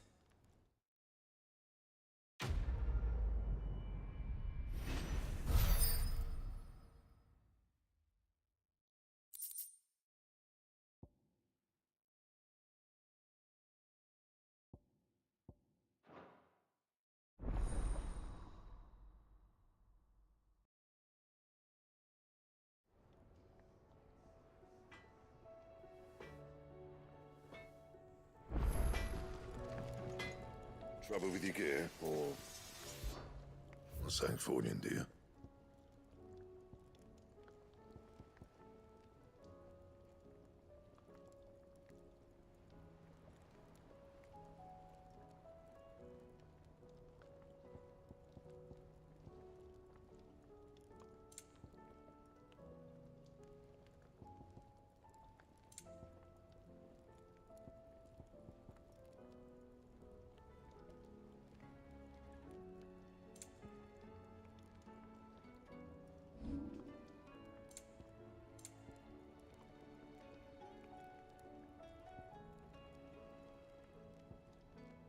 That it? Fine.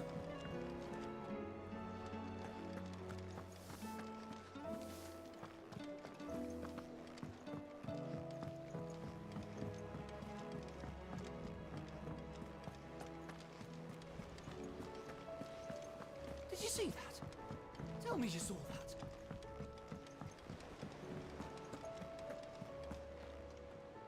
Was wondering when you turn up.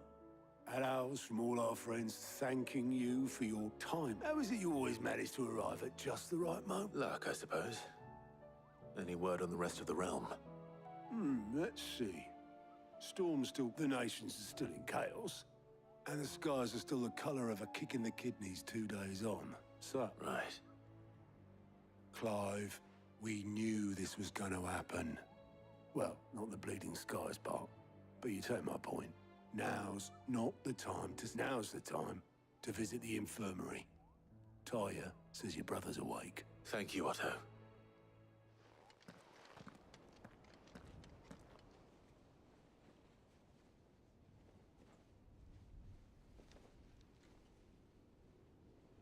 So it was not Sylvester, but Olivier who served as Ultima's puppet.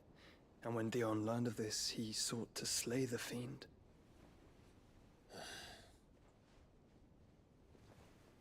Only for his father to take the spear that would have freed him. Enough to drive a man to madness. Small wonder he hasn't stirred. I would be afraid to wake. Had I but reached out to him sooner, warned him of the threat Ultima posed. But now, both an empire and her prince lie broken. Joshua, what do you know of Ultima?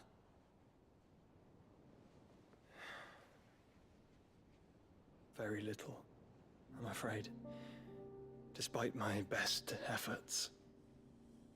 18 years ago, as I lay buried beneath the rubble of Phoenix Gate, 'twas not death who came for me, but another. And it was while in my rescuer's care, I first heard of Ultima. I've been chasing his shadow ever since. Ultima is driven by some deep, dark purpose, and for whatever reason, it would seem you are crucial to his designs. He will stop at nothing to have you, even if that means toppling an empire. But why me? What possible use could I be to such a creature? That is one of many answers that have eluded me. Yet, I am certain of this. It is not mere chance. You were chosen for a reason. All dominants carry within them the might of an icon. Nigh limitless power that is at once acutely limited. I wield fire, and only fire. And I only ice. 8 wardens for 8 elements. But you, Clive. You are different. You're special. Your abilities begin with the flames of Ifrit. But they do not end there. The fact Ifrit can even exist goes against everything we thought we knew of dominance. Perhaps Ultima has been waiting for one such as you, whose potential is truly limitless. I've encountered that thing several times now. If it or he, as you say, needs me, why hasn't he claimed me as he did the boy? Were I to hazard a guess, I'd say the two of you are somehow incompatible. His mind not properly attuned to your body. His mind. Mind, awareness, spirit, call it what you wish. But I believe Ultima to be an embodiment of the concept. This is why I struggle and fail to contain him here inside me. I'm sorry. Inside you? With every setting sun, I feel my strength wane. And though the Phoenix's flames mend the prison I have made for Ultima, they do so at a cost. We must find a means to bring an end to him before I meet my own. What were you thinking? It was that or let him take Clive. And I've always had a soft spot for my brother. But that doesn't mean you should sacrifice yourself to save me.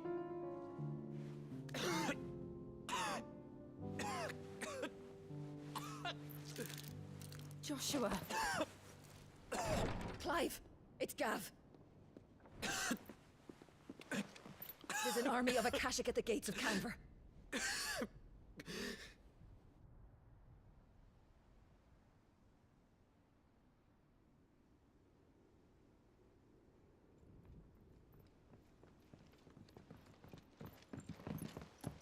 Well, what's the short of it?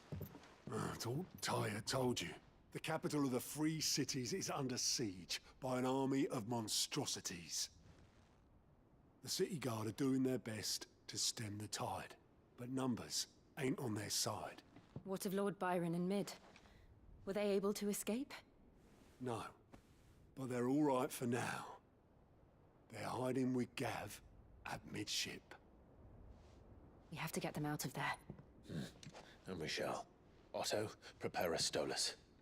Tell Gav to stay exactly where he is. Understood. Vivian, what's the swiftest route to the Free Cities? That sounds like a question for the map. Look here. This road, through Tabor, should provide the least trouble. Good. What a coincidence. Tabor is exactly where I'm bound. Joshua, bed is where you should be bound. You don't think I told him the exact same thing? Were Tyre not such a talented healer, I would surely have been inclined to agree. But, thanks to her ministrations, I feel I may safely rejoin my attendant, who was to wait for me in Tabor if we became separated. All right, we travel together. Clive! If he stays close to me, he'll be fine. Thank you, brother. I'll look after him.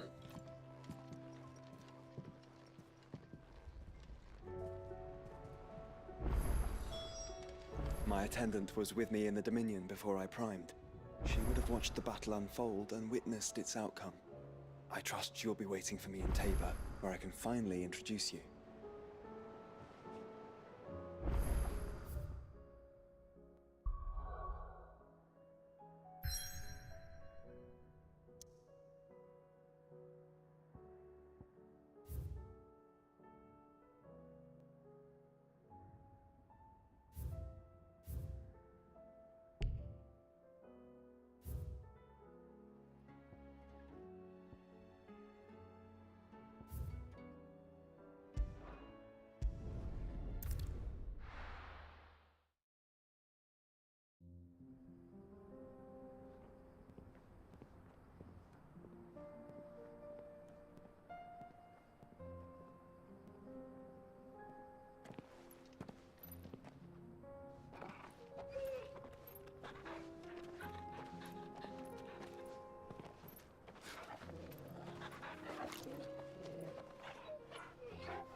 It's like a dream.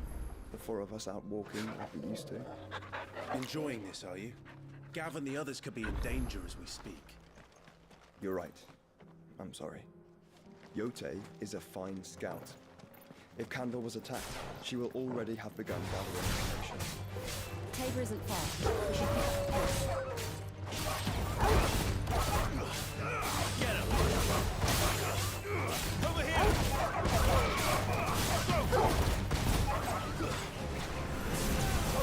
Make it easy.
We can use the ruins to cross the ravine. Assuming they would allow it, the Echoes have a will of their own.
Nice try. Over here! Mogul, kill!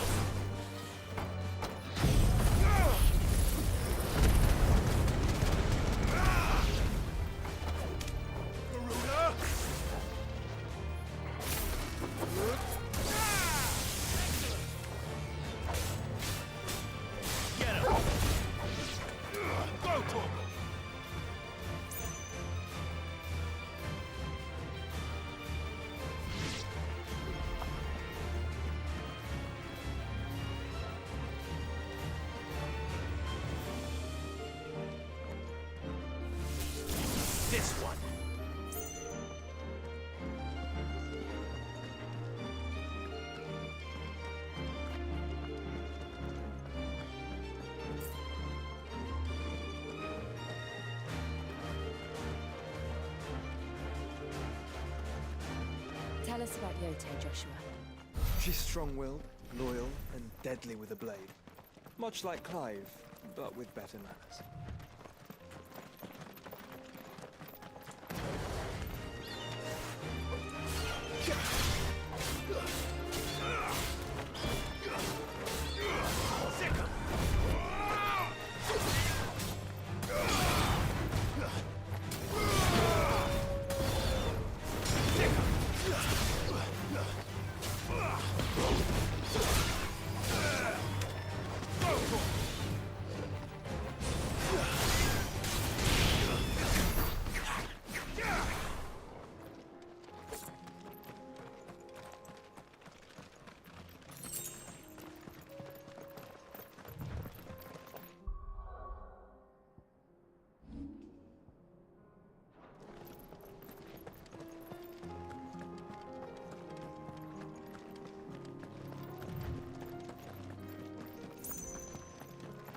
I do.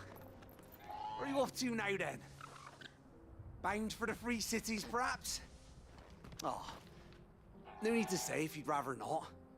We all have our reasons. Ain't exactly feeling like sharing with strangers myself at the mo. Truth be told, I could do with a bit of inspiration. Don't know which way to turn no more. Was doing a roaring trade back in Oriflamme. Right up until the poor Drake lost her noggin. So, thought I'd try me luck in the desert. And Fang went the same way.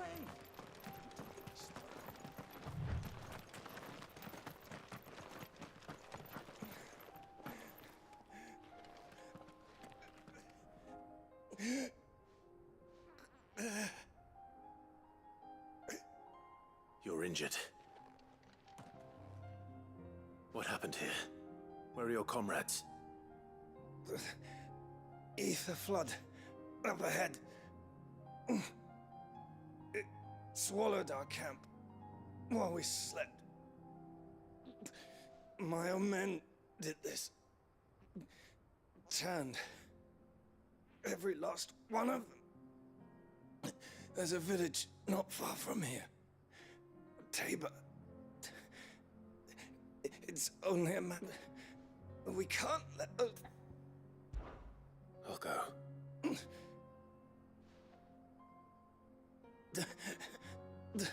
Rest well, soldier.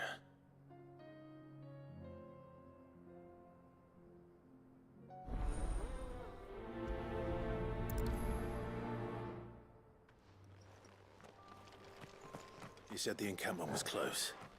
Let's hope the Akashic are still there.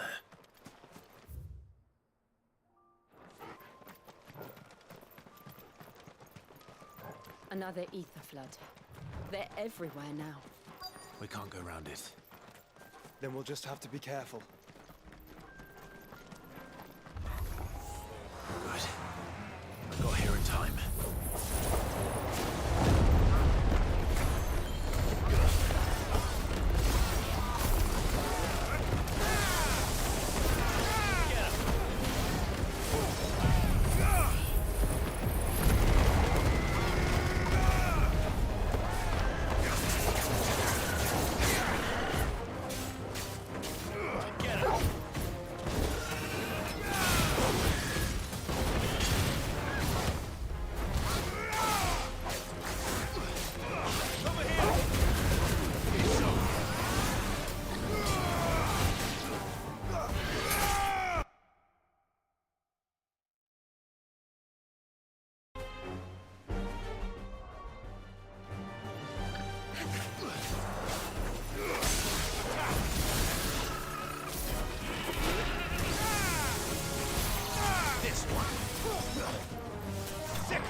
Is someone there?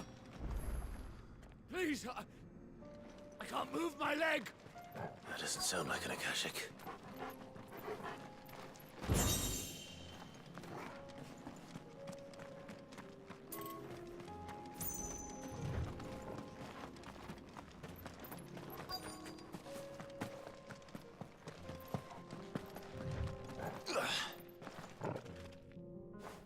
battalion?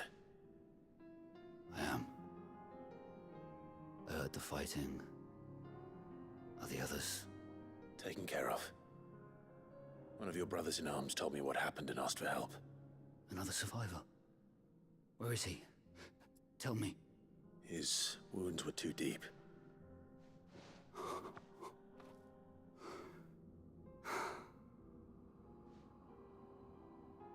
He was right to send you. Those things you slew are no longer my brothers. Tabor is safe thanks to you. Here, you've earned it.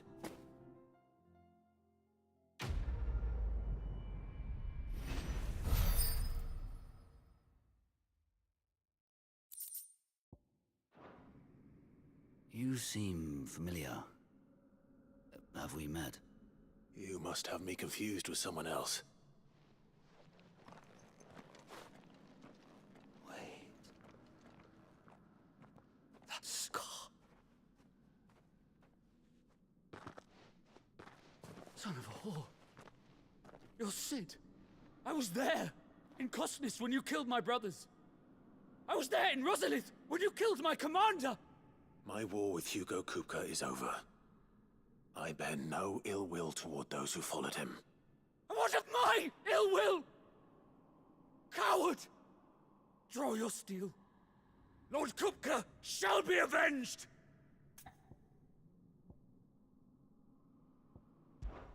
When your wounds have healed and your head has cooled, come and find me if you must. Though I hazard your life would be better spent in service of those who need it. Or have you forgotten your oath to the Republic? My oath? What would you know of oaths? I know how hard they are to keep. Which is why I'm giving you the chance to keep yours. No. I won't be deceived. Lord Kupka told us of your crimes. You are an outlaw. A murderer, not some... Man. Like you or anyone else. I am nothing like you. But if you're not gonna kill me, then go. Leave! Just know that I will find you, Sid. Someday.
We're nearly there. Have you been to Tabor before? There are a few places I haven't. Welcome, travelers. We don't get many visitors here in Tabor.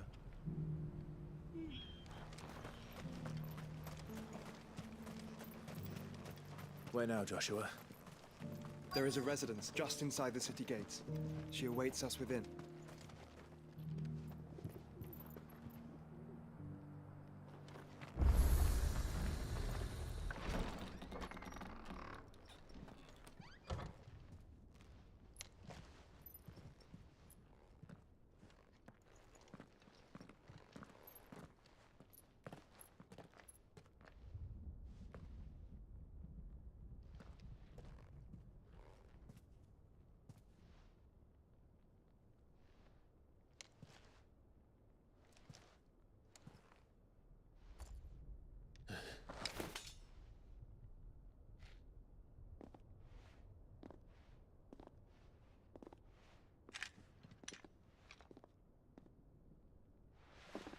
My Lord Marquis, it is an honor.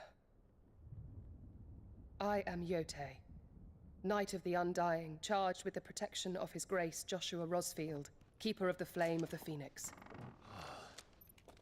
Of course.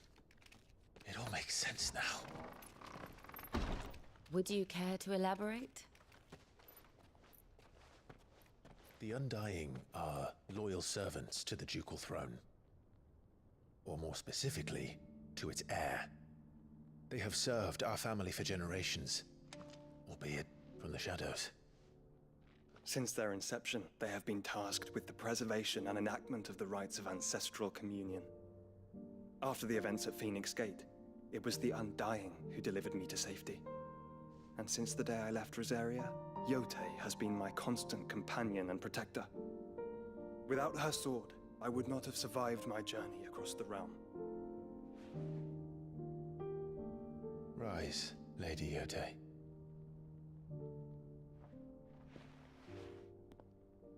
You saved my brother. I owe you a debt I can never repay. I but did my duty. Come now. Tell us what you've discovered. Your Grace. It is as you feared. The vessel we spied off the coast of the Crystalline Dominion on the night of her fall. It was the Einherjar. Beyond any doubt. The Black Galleon. Joshua, the Einherjar is the Royalists' flagship. What business would they have in the Dominion? Upon learning of Waloed's involvement in recent events at Drake's Fang, I sensed the malign influence of Ultima, and bid Yotei and the Undying look into the matter. We have reason to believe that the Black Galleon weighed anchor shortly after the fighting began, and set a course due south. For Canva. Then it is Waloed Knights who besiege the cities. What is left of them, yes. And the Black Galleon sails at but one man's behest. Barnabas Tharm.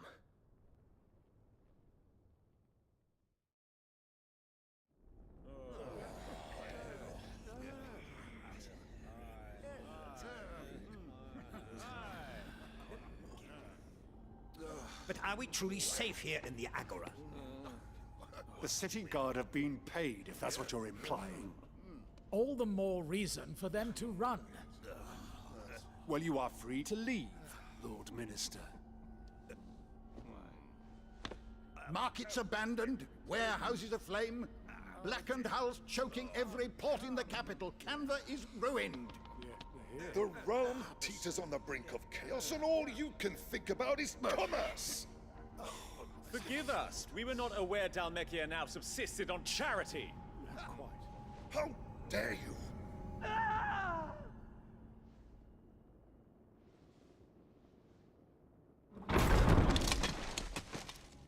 Distinguished members of the Council, you must forgive His Majesty this intrusion.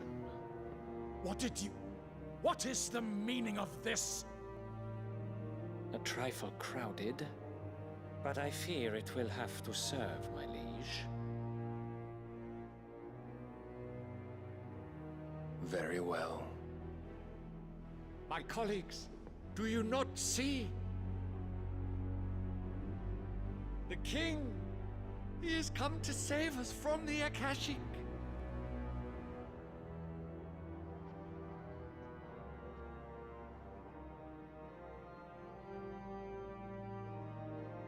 He is a gift from the heavens, divine intervention, our very salvation. And of course, if it is compensation he requires, we would be most willing to negotiate a fair price for services rendered. Fools. Your ignorance unbecomes you. Your Majesty, correct me if I'm wrong, but I would swear that the fiends washing the cobbles of Canva with the blood of her citizens wear the colors of Waloed. Ha! So you do not deny it. Guards, fetter them, and see our guests to the dungeons!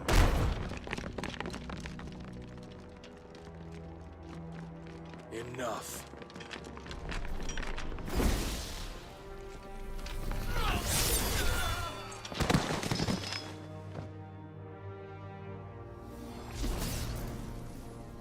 Pathetic creatures.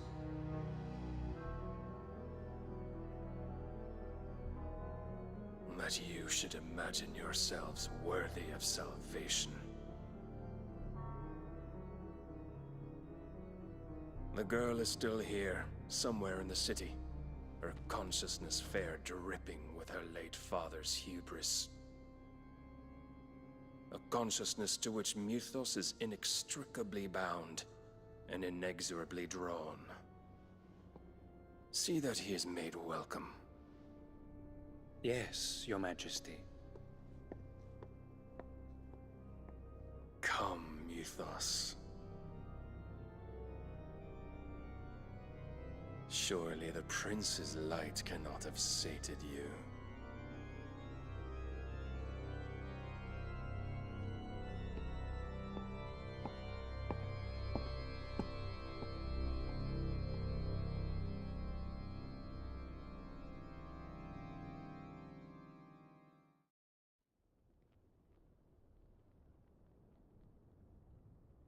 So then, how long has Waloed been under Ultima's control?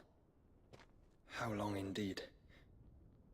Based on what we know of Barnabas's actions, I would guess some few years, mayhap more. But to what end? What does Ultima want? The tapestry. Show them.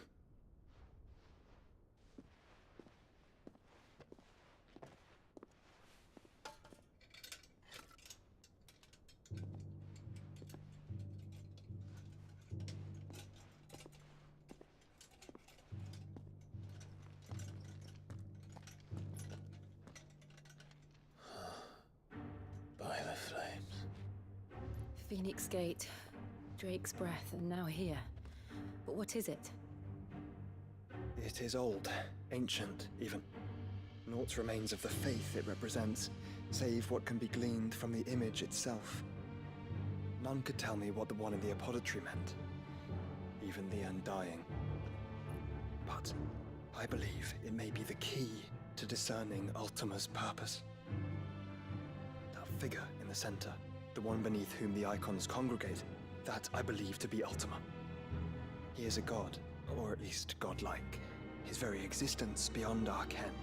The icons, and by extension their dominance, are meant to be his subjects, and while some, like Barnabas, have accepted this role, others have rejected it. Like you, Clive, which is rather inconvenient, as it appears he needs you most of all. And gods don't like to be disobeyed. No, I don't suppose they do. Clive, may I tell Yote of the lake? By all means. Yote, I will be accompanying my brother to the Free Cities. Whilst we are afield, I would have you watch over those Clive has made his wards. Omielos delan tuisag ilith. Though well concealed, the hideaway lacks trained fighters to defend its occupants should they be discovered. But it is my duty to... As it has ever been my brother's duty, remember.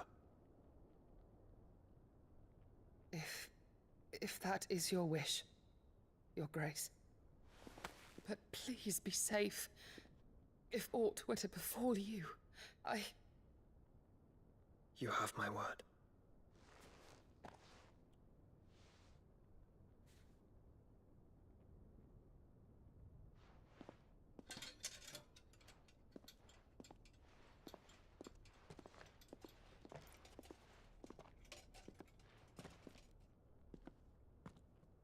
Farewell, my lord, my lady.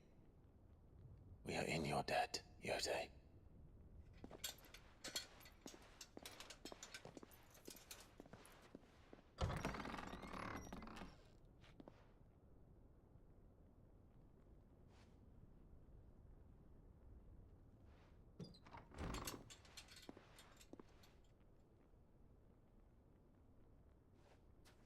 Let's find our friends.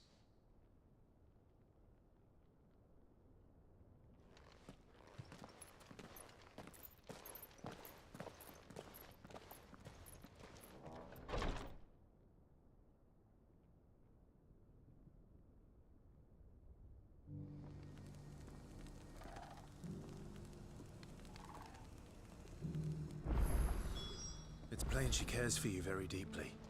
And I her, which is why I had to let her go. Opportunity beckons. Who among you is bold? Is that blade for hunt? Figurative. Well, drink. All right. Of course. I eagerly await your safe and a.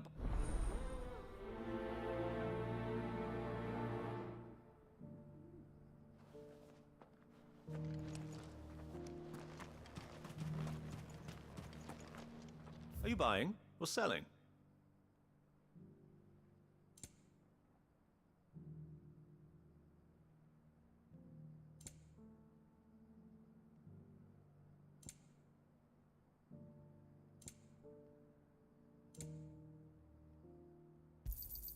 Of course.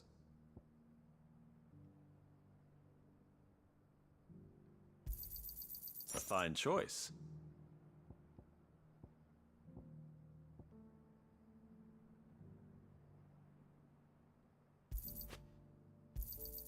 Of course.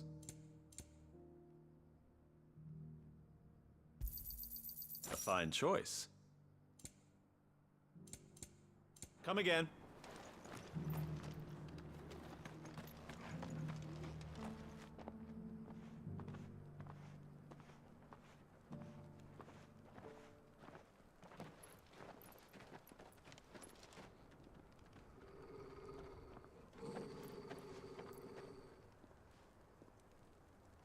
Cyril.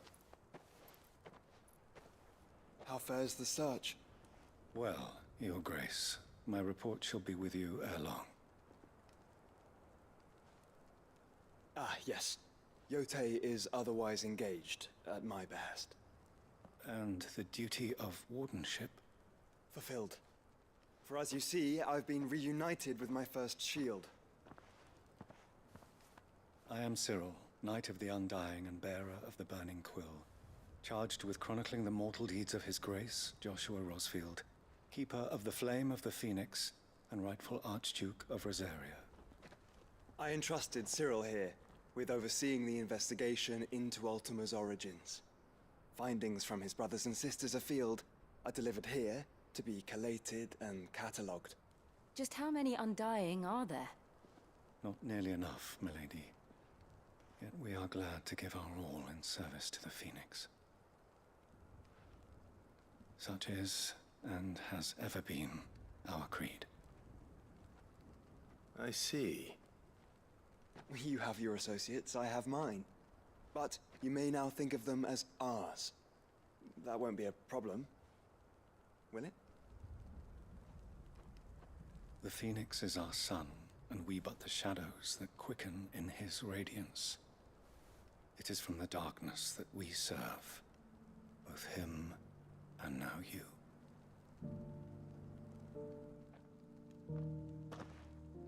Pray accept this token.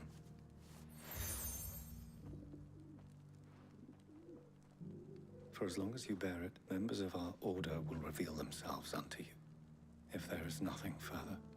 No. You are dismissed. Your Grace.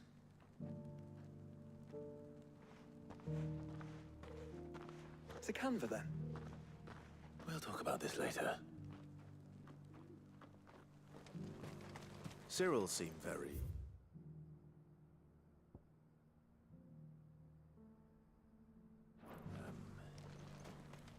You certainly keep... Strange bedfellows, Joshua.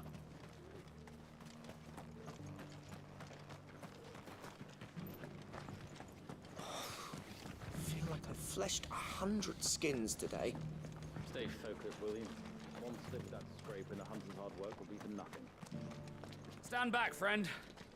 You don't want to get this stuff on you, believe me.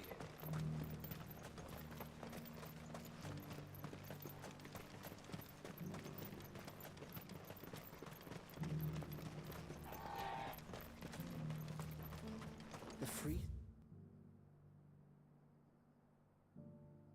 cities under siege?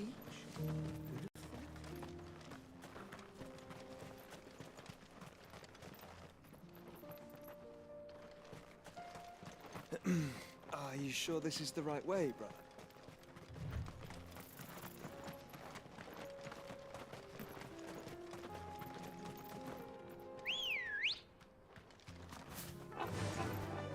Run like the wind.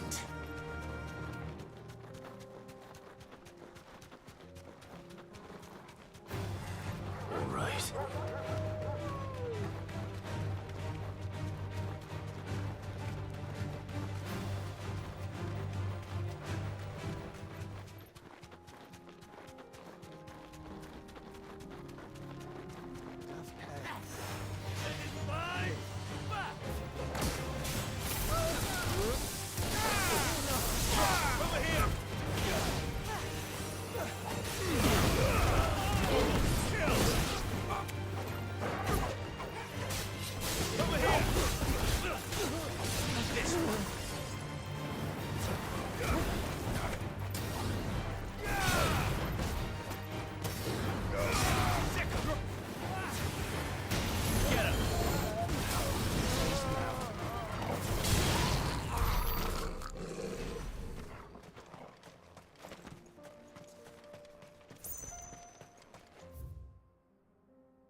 He may be, but it looks like there's still plenty of fight in him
Farewell.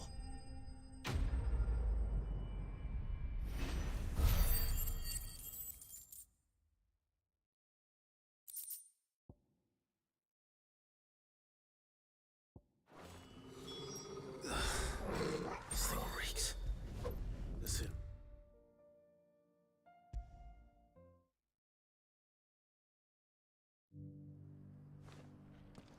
Here's your hide. I worried you might never return.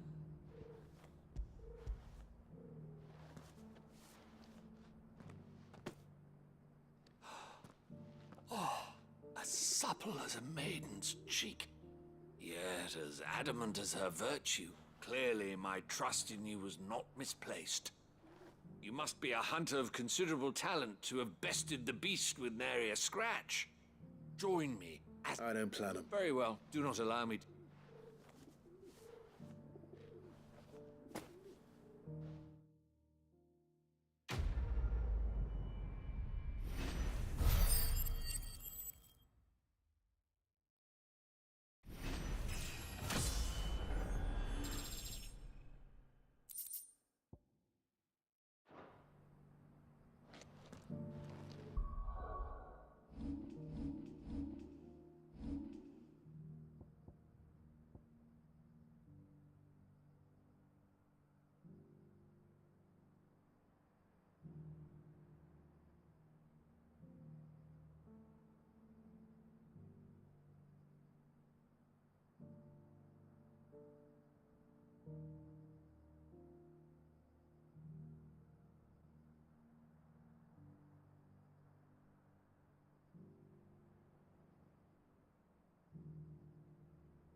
The free cities under siege. Who'd have thought?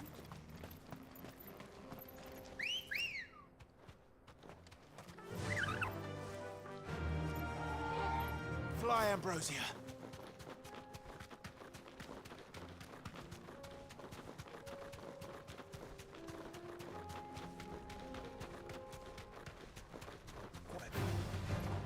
Orcs. Then let us be rid of them.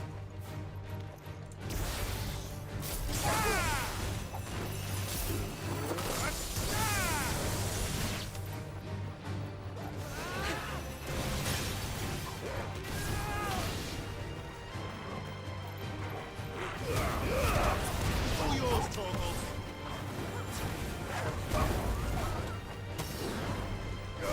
Get him!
Clive. Smoke. Is the city fallen?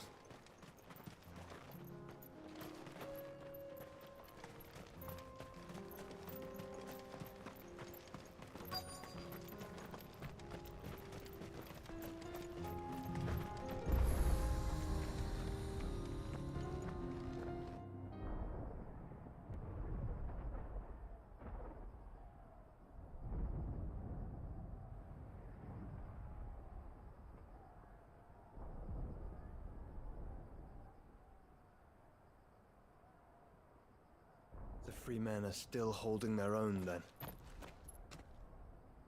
Do we have any idea where Gav and the others might be? There's a warehouse near the docks where we agreed to meet if there was any trouble. We should hurry.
Clive, just a... Oh?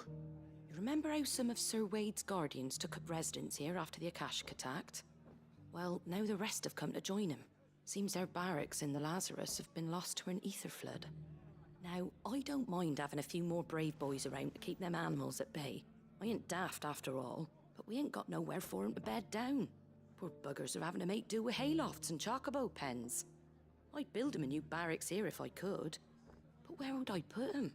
There just ain't enough room up here on the rock. Which leaves us in a bit of a pickle. The people we're counting on to keep us safe are living like beggars. I see. And it ain't just that lot. There's bears to think about too. There's been more and more of them turning up lately, coming from all over looking for safe haven. But there's only so many we can shelter with the room we've got. We can't keep cramming more and more people into less and less space. What we need is a new home for our new arrivals. And that's what I was hoping you might help me with. It's no bud. Thank you, Clive. So? Well, I reckon we could do a lot worse than Eastpool. Eastpool. It's been a long time since I thought about that. It was a tragedy, and if any of us could have done anything, but what's done is done. I suppose you're... The Blight might be... There's just one A band of cutthroats have made it their den. And they don't see nasty bastards they are too. Would have sent someone to clear it. Now we... And I've already and I dare say he's got... Of course.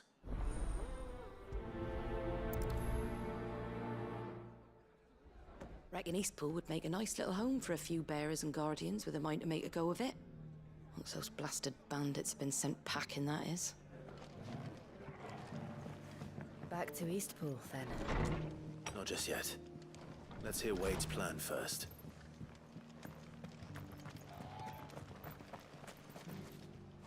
So, Wade, it's good to see you well. And you, Lord Rosfield. And you. I spoke with Martha. She tells me you have plans to free Eastpool and make it your own. That's right, though it was mostly her idea. I rather fear my men have been treading on her toes somewhat since joining us, not to mention each other's.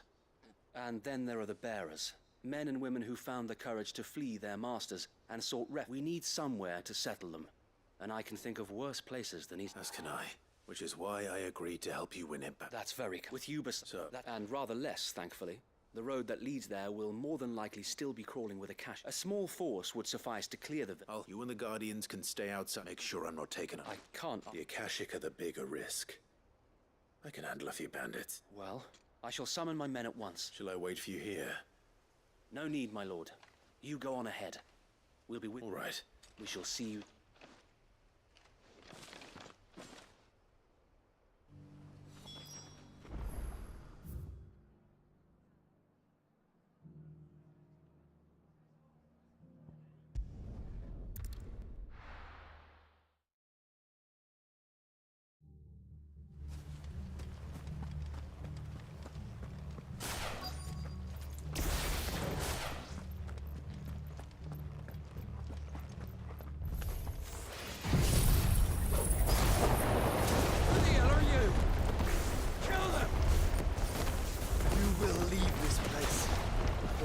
Face the consequences. This one.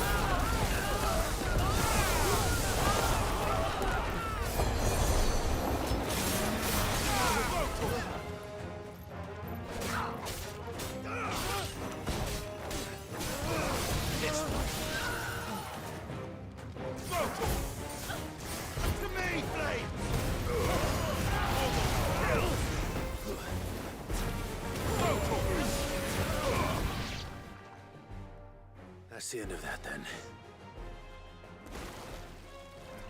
Or maybe not. What's that thing doing here? Doesn't matter. It goes too.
Any more surprises?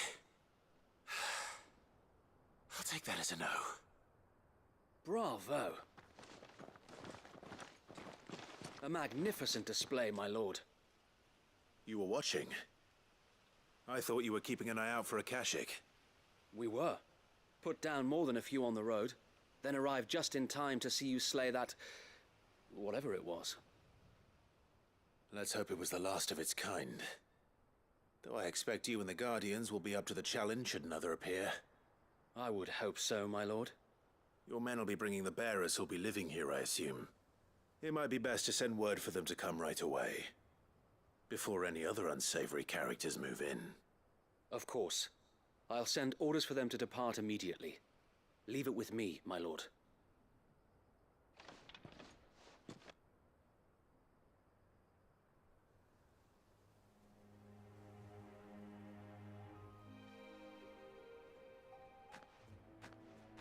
Home.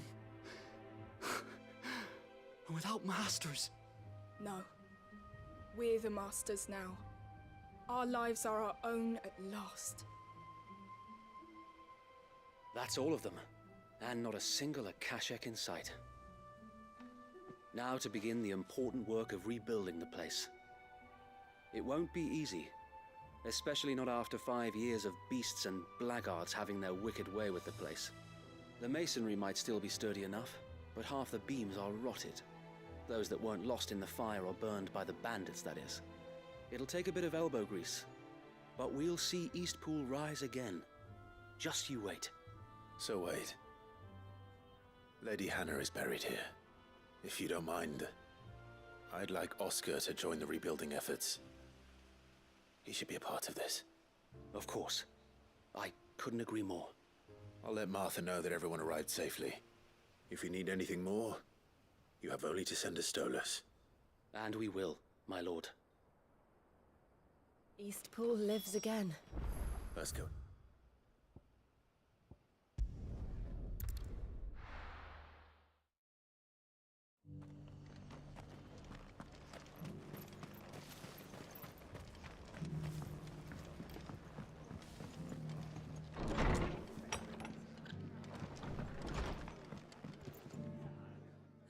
there you are. Sir Wade, what's all this? On second, it'll only get... I suppose it... What else? Sir Wade said there's plenty... Did Wade say that? Well, anyway, the way I see it, neither is mine. If it's food or lumber or strong backs they need, the rest is ready to provide it. Thank you, Martha. No, thank you.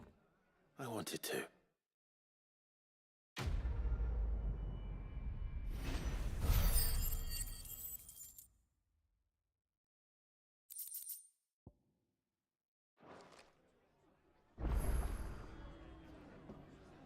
Clive, we weren't expecting you.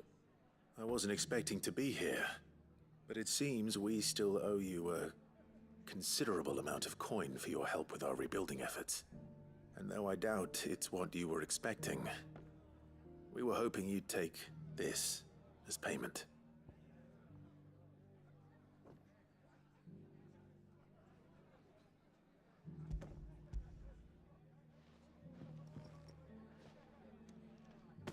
A star ruby? I can't accept this. It's worth at least twice what you owe me. More if you can find yourself the right buyer. Think of the difference as interest. Interest? If word got out I charged that much, no one would ever borrow from me again. Anyway, why are you the one here asking me about this? I'd have expected Otto. Bit much sending the Lord Marquis out to settle your debts, isn't it? The old goat working himself to death again. Something like that. Most days I think he's the only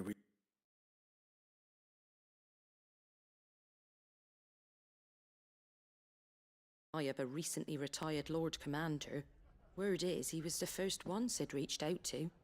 Probably knew that without his strong arm and level head, the...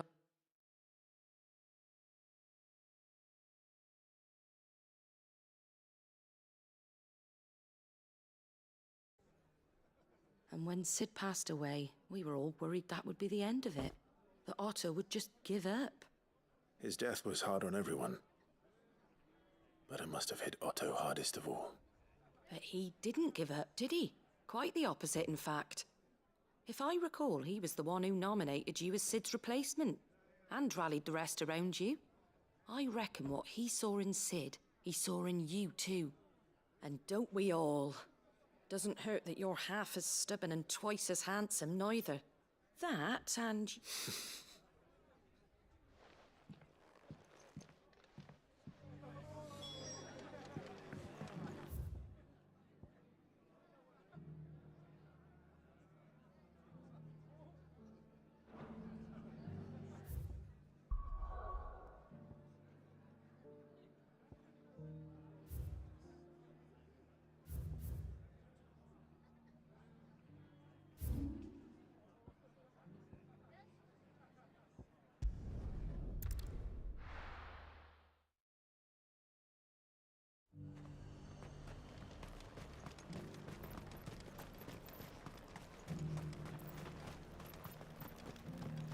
There were ghosts at the gates not days ago.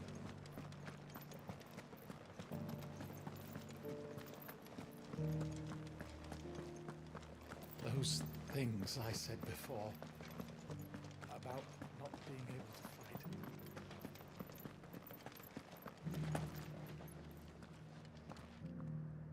Milady, I come bearing gifts. Gifts? Whatever is the occasion.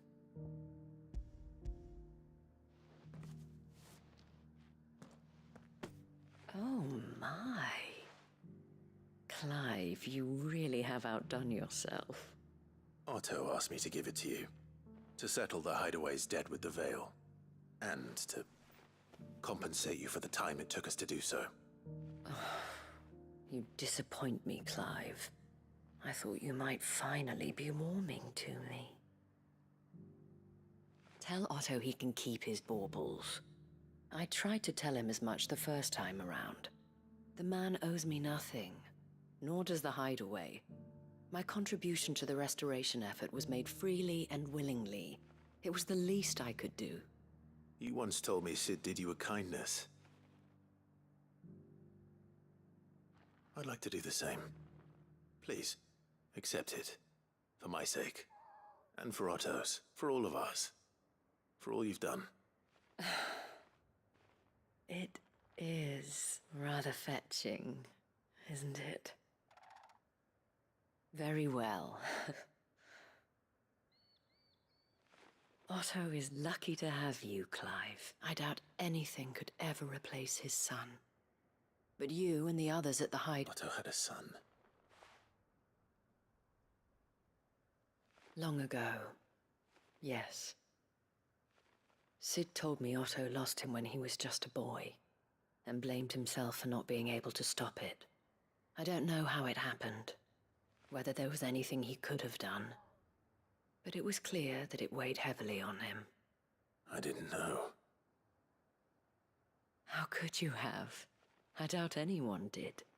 Besides Sid, I've never met a man more keen to bear his sorrows in stoic silence. An ill habit, given that both have always been surrounded by friends desperate to help them.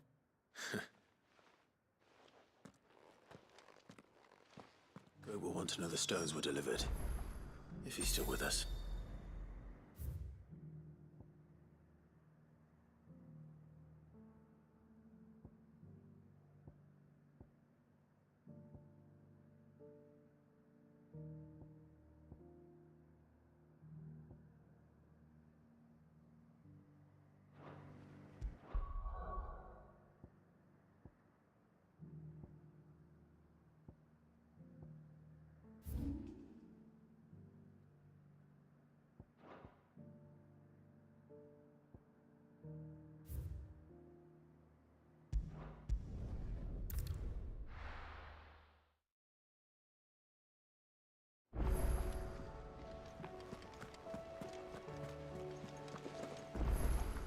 Did you see that? Tell me you saw that.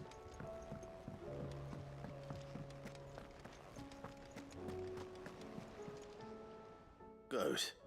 Still alive, I see. So Lady Karen accepted the ruby. Ah, about that. I tried my best, but she was just too stubborn to take it. She threw it right back in my face, in fact, and told me I could stick my stupid stone where the sun don't shine. Karen refused payment. I hope it wasn't something I said. I'm sure you were as tactful as ever. Let me see what I can do. Oh, wonderful. I hope you have better luck than I did.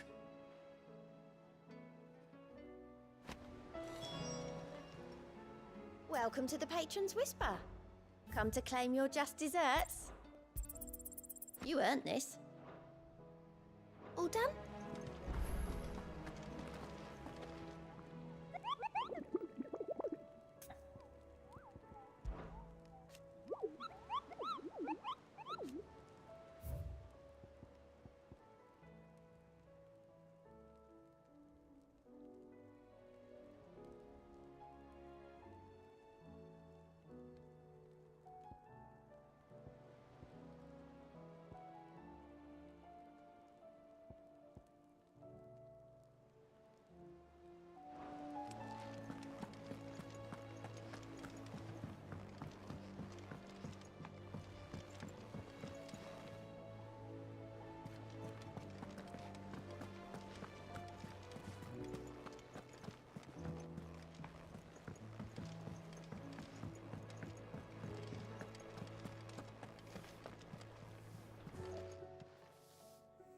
Lady Karen, Goad tells me you weren't happy with our offer.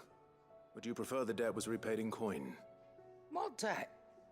I don't recall lending any of you like me hard-earned gil. I may have tossed a talent or two in the Hideaway's coffers, but those were donations, and you can hardly call it charity if you go asking for it back. Of course not. But one good turn deserves another. And our circumstances have changed. Surely you wouldn't shun the gratitude of a pauper who happened to have become a prince.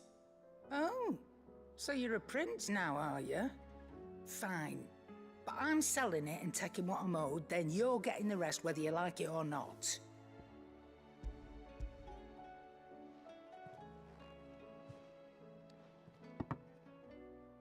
Where'd you even get this? A decent trader might nab 1,000 talents for a star ruby. A canny one, meanwhile, might claim it were nicked from the belt of Sid the Outlaw himself and ask twice as much. Might be I already have a buyer in mind. Might be you even know her. A fine continental maid whose beauty's only eclipsed by a guile in commerce. You wouldn't mind, would you? Not at all. Just be sure to tell her that it's always a pleasure doing business.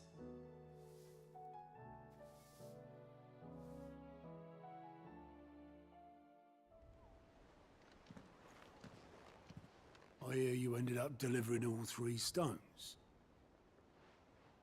Thanks to this lump, I sometimes wonder what Speaking of which, I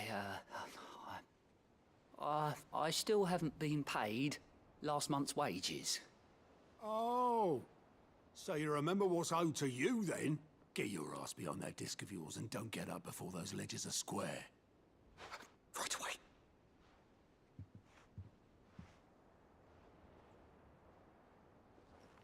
I've seen that before. You have, yeah. Plenty of times. It was the only goblet Sid ever used. Either out of habit, or because the filthy sod couldn't be bothered to find a clean one. I knew so little about him. Like most people.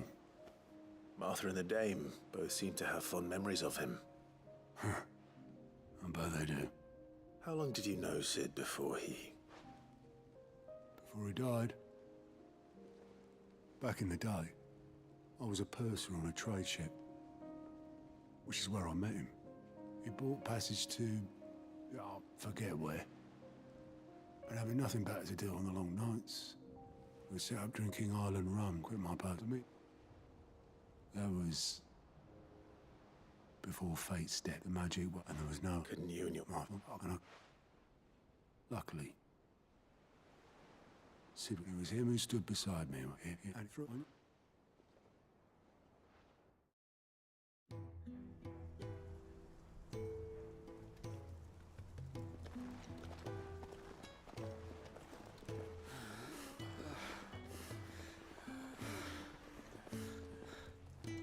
He was always too clever for his own good, was Sid.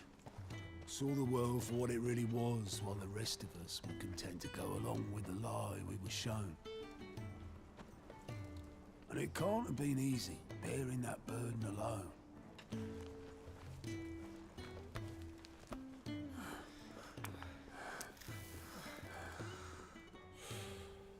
But he didn't let it stop him. He never lost faith in what he believed was right. And that gave us faith in him. Faith he'd steer us true. So I swore to myself that I'd always be right behind him, ready to catch the stubborn sod, if ever he should fall.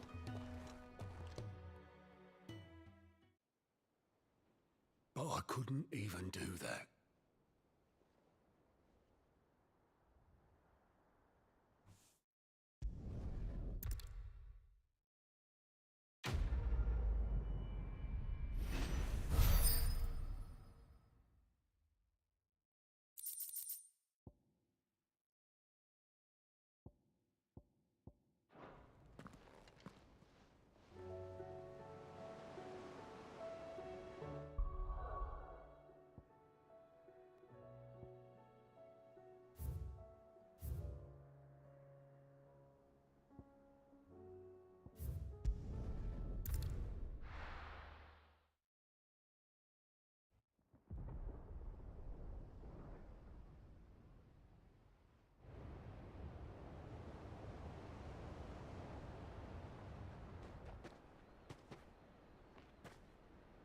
Sounds like thunder.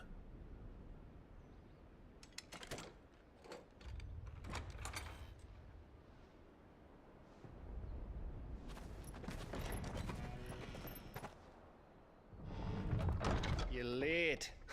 We're starting to think you'd stumbled off a cliff. I seem to recall that was you, Gav. Good to see you. Any trouble on the road? Nothing we couldn't handle. I knew you'd come. Is that who I think it is? Yes. Allow me to introduce my brother, Joshua.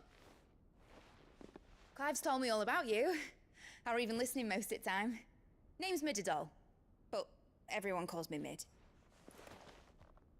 My lady. Hey?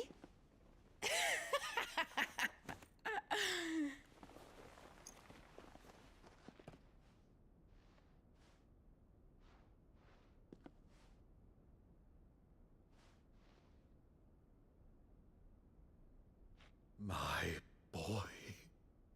Uncle Byron. It's really you. I never thought I'd see the day.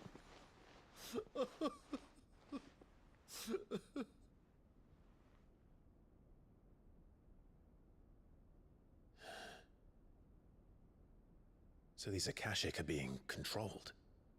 That's what it looked like. Empty eyes, eerie blue glow. No doubt they were turned, but silent as monks, every last one of them. Your man here speaks true, Clive. We saw more than a few in this city. They moved in ranks with a purpose, and not of their own. Ultima's doing. Perhaps. What of the city? The people? Dead, mostly. Mostly, but not all. A handful managed to lock themselves in their villas before the Horde arrived. Some in the Merchants' District to the west, and a few others on the far bank. If the Akashic stumble across either hiding place, a few bolted doors won't hold them for long. We need to find them. And quickly. What do you propose? We split into two parties. I will make for the Merchants' District, while you look to those across the river. Mind keeping an eye on my brother? Not at all. We find the villa and try the servants' entrance. Understood. And what of us? Mid, is she fit to sail? The ship, the Mithril engine could probably do with a few more tweaks. Then you better work fast. Even if we do reach the survivors in time, they'll never make it to the hideaway on foot. You leave that to me. See that Mid doesn't get herself into trouble, would you? Think I can manage that? I'll keep him safe. Looks like you stuck with me, Byron. That's Lord Rossfield, you little gutter snipe!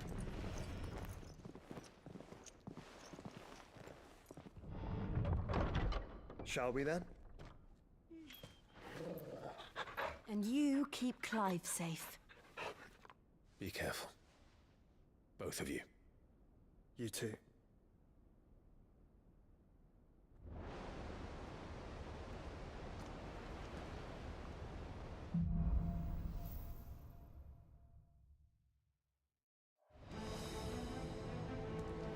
All right, Torgal. Let's find those survivors.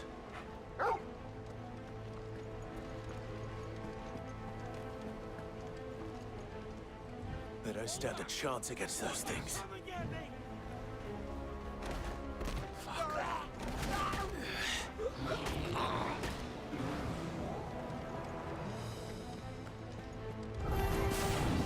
They've been routed.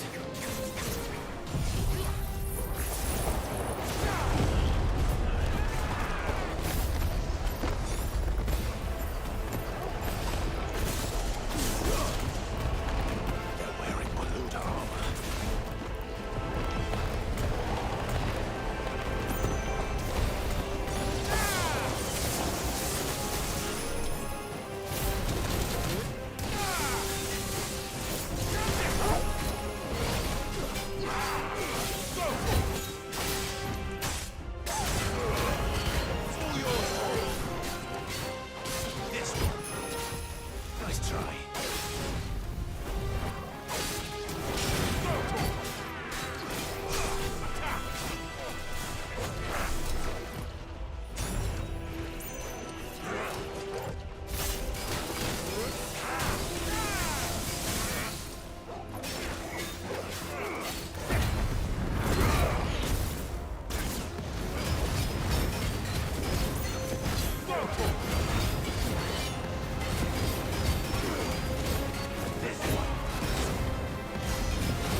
slow. This one.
Get him.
What happened to the Royal Army? There's nothing but monsters here.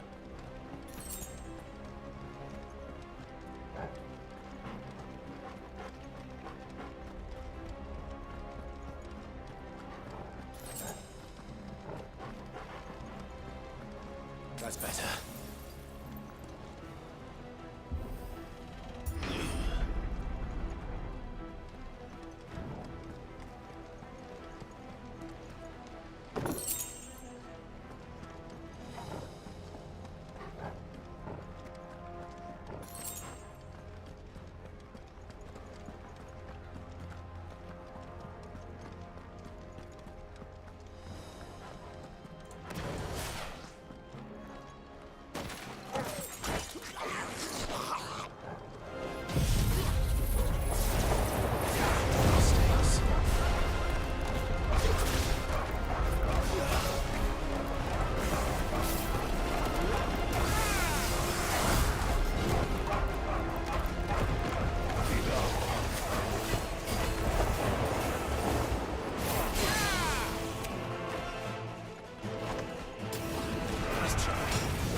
This might take a while.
That sounded big.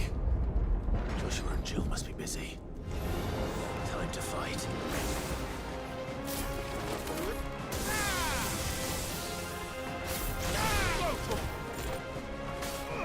Get him!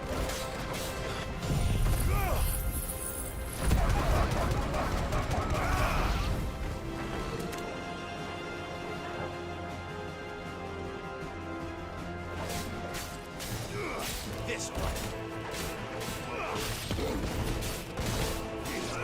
Over here!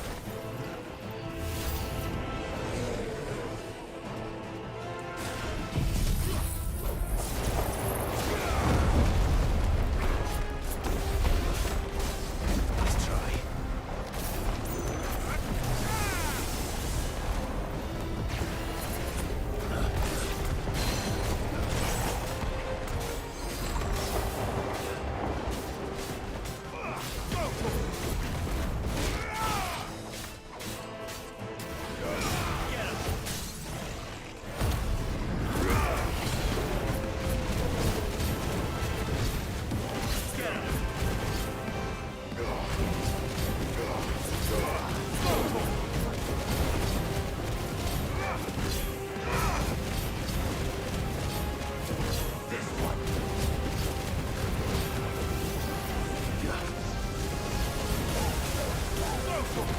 Too slow.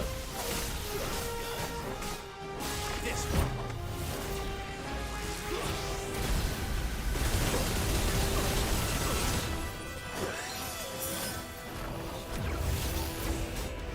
Nice try.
city's leaders gather. There may still be survivors inside.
here.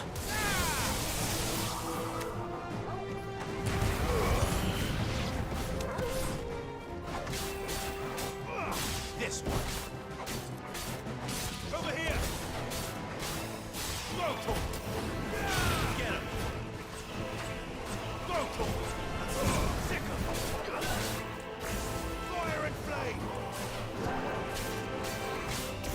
This one.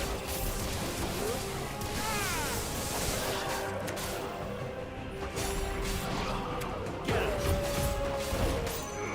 Attack! Over here! This one.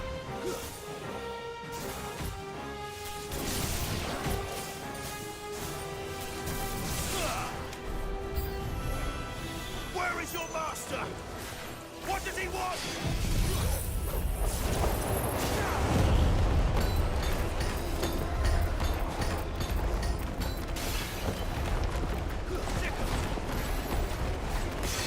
This one.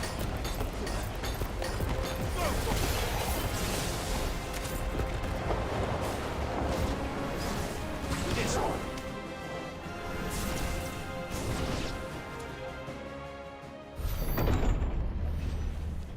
You've caused quite the commotion. But then I would expect no less from you, Muthos. You again. I don't believe we've been introduced. You were in my family's crypt, and now you're here, with an army of Akashic thralls. Manners, Lord Rossfield? They are men, like you and me. Albeit ones unburdened by the wills that drive our kind to madness. They are pure. They are divine. What? And they are all that remains in this once raucous city. You'll pay for what you've done.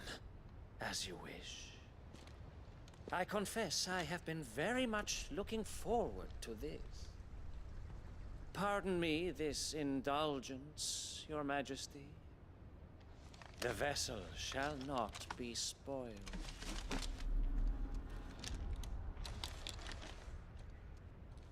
I am Sleipnir of House Harvard, and you will yield. Or not. As long as you don't hold back.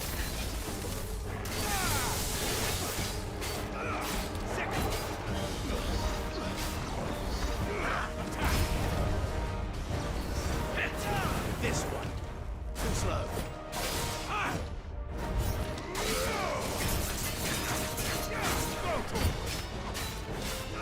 Get him. Nice try.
You will forgive me if my performance seems uninspired. It is just that I expected so much more from our chosen one. Perhaps this will kindle your flame? What now? A gift from my liege lord's armory. Gungnir. Watch closely, Luthos.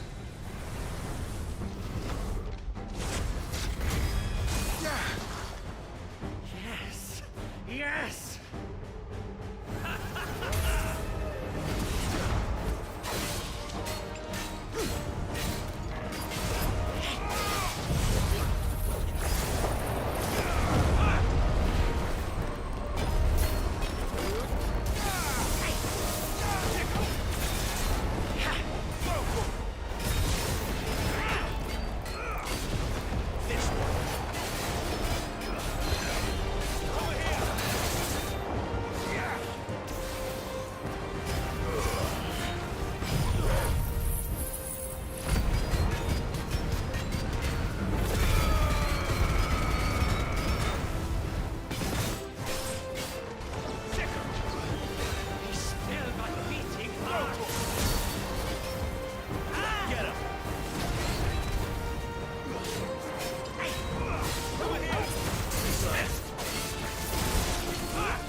Actually, I wouldn't.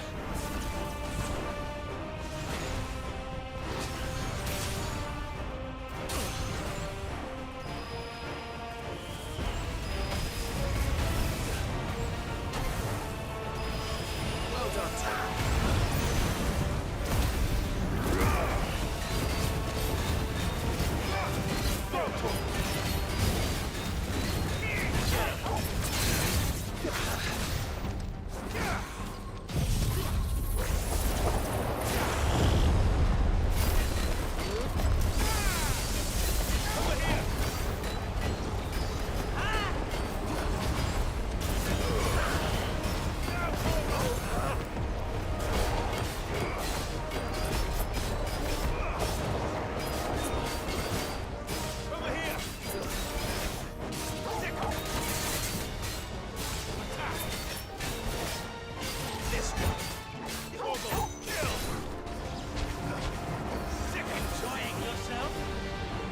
Nice try.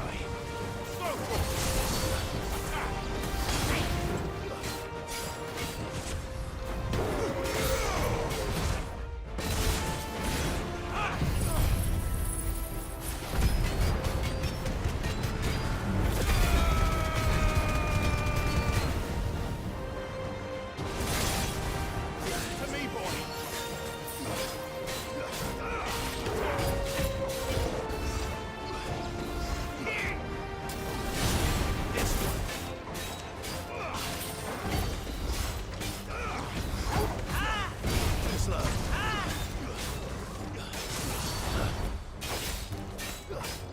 More, Luthos! Give me more! More! More!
The vessel is strong.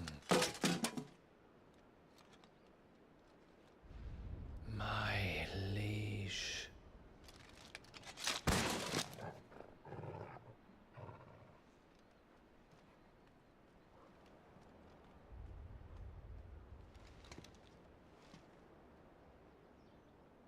Clive! You're all right. As are you, I see. We are, yes. I'm sorry, but we couldn't save them. It was over before we arrived. Well, you did what you could. I fear we were all too late. What's wrong? Nothing. I hope.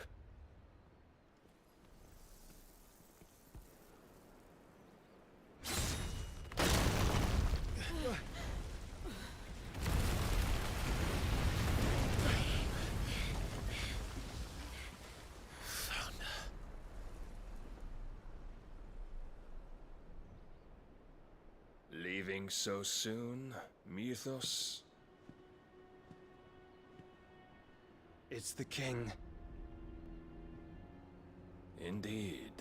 You may kneel before Barnabas Tharm, Warden of Ash and King of Walud. Get back.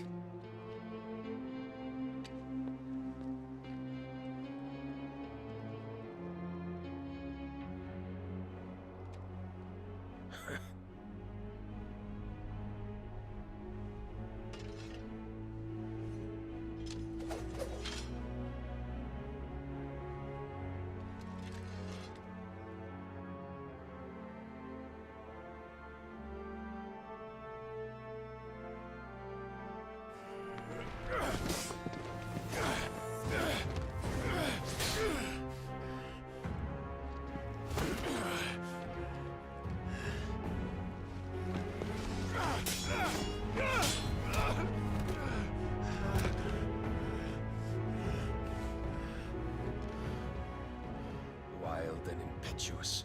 I expected more of the boy who bested my Lord Commander. Yet I see why my master covets you so. The power within you, Mythos. The potential.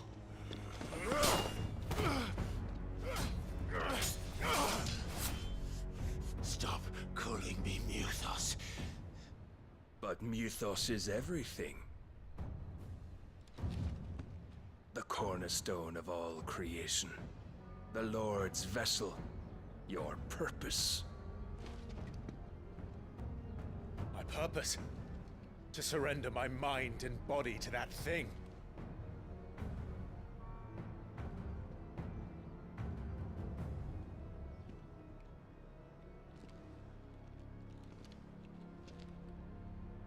No, Your Majesty.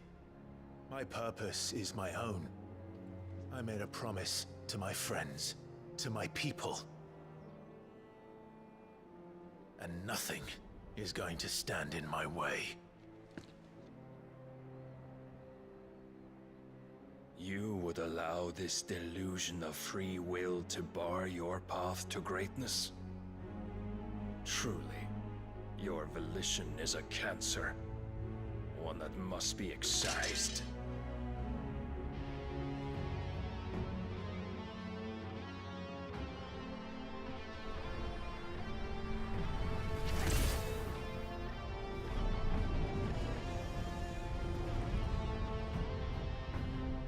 Try it.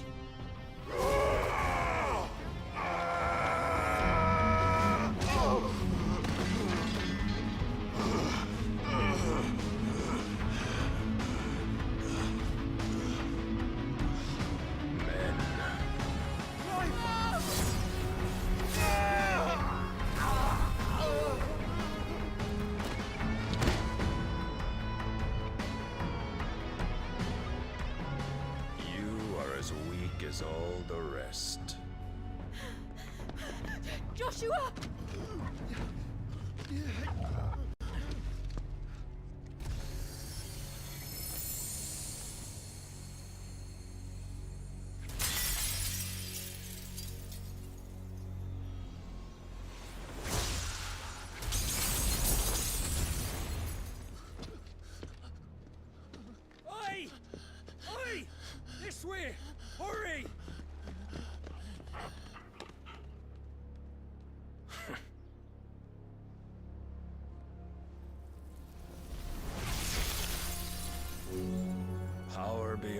awakening, and they use it as a crutch.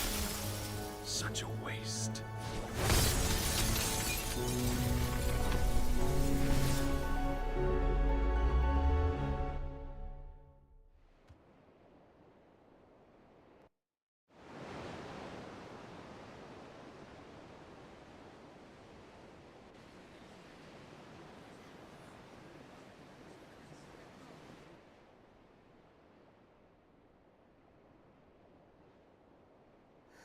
Will you be alright?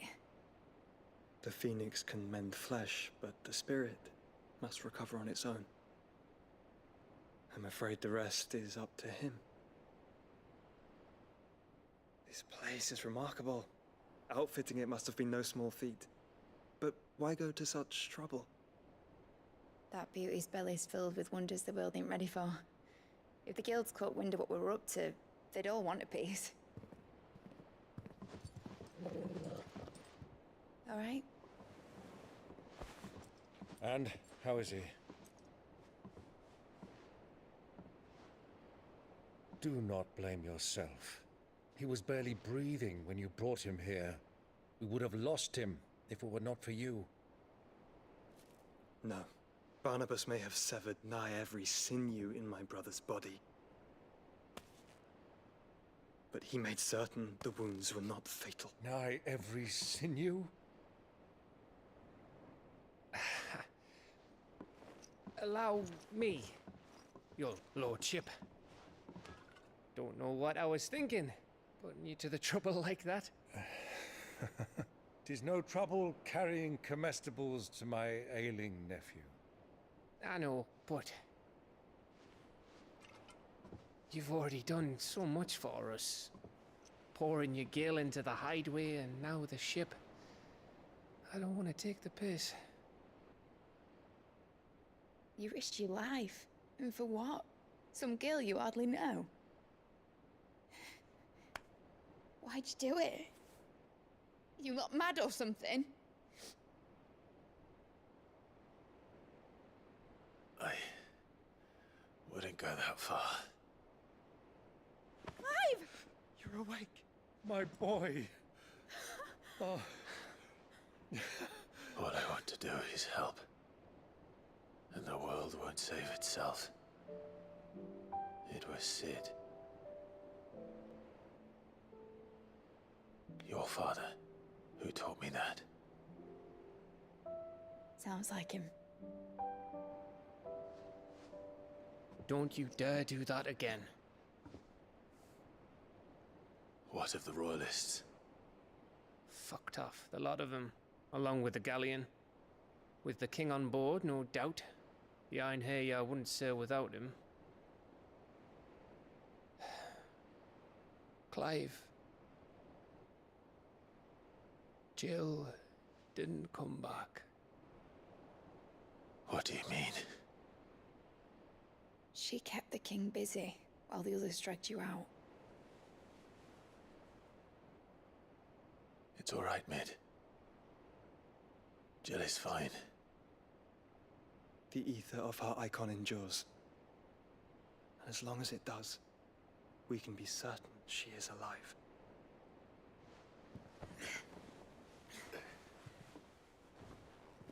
We must pursue the Black Galleon.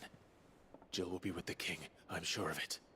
Well, good luck catching him, because my ship's going nowhere. It's the Mithril engine. She's got a kick like a wild chocobo and a mind to tear the hull in half. But do you have an idea? Well, of course I do. My dad'll have seen this coming a league off. If I had his old writings... If you had his old writings, you'd be sitting under a fuckload of rubble. The ones Otto didn't save anyway. I suppose he might still have a few pages in his stores. We'll have to hope it's enough. Do what you can to ready the ship. I'll speak with Otto. In your condition, you really are mad. Perhaps. But the world really won't save itself.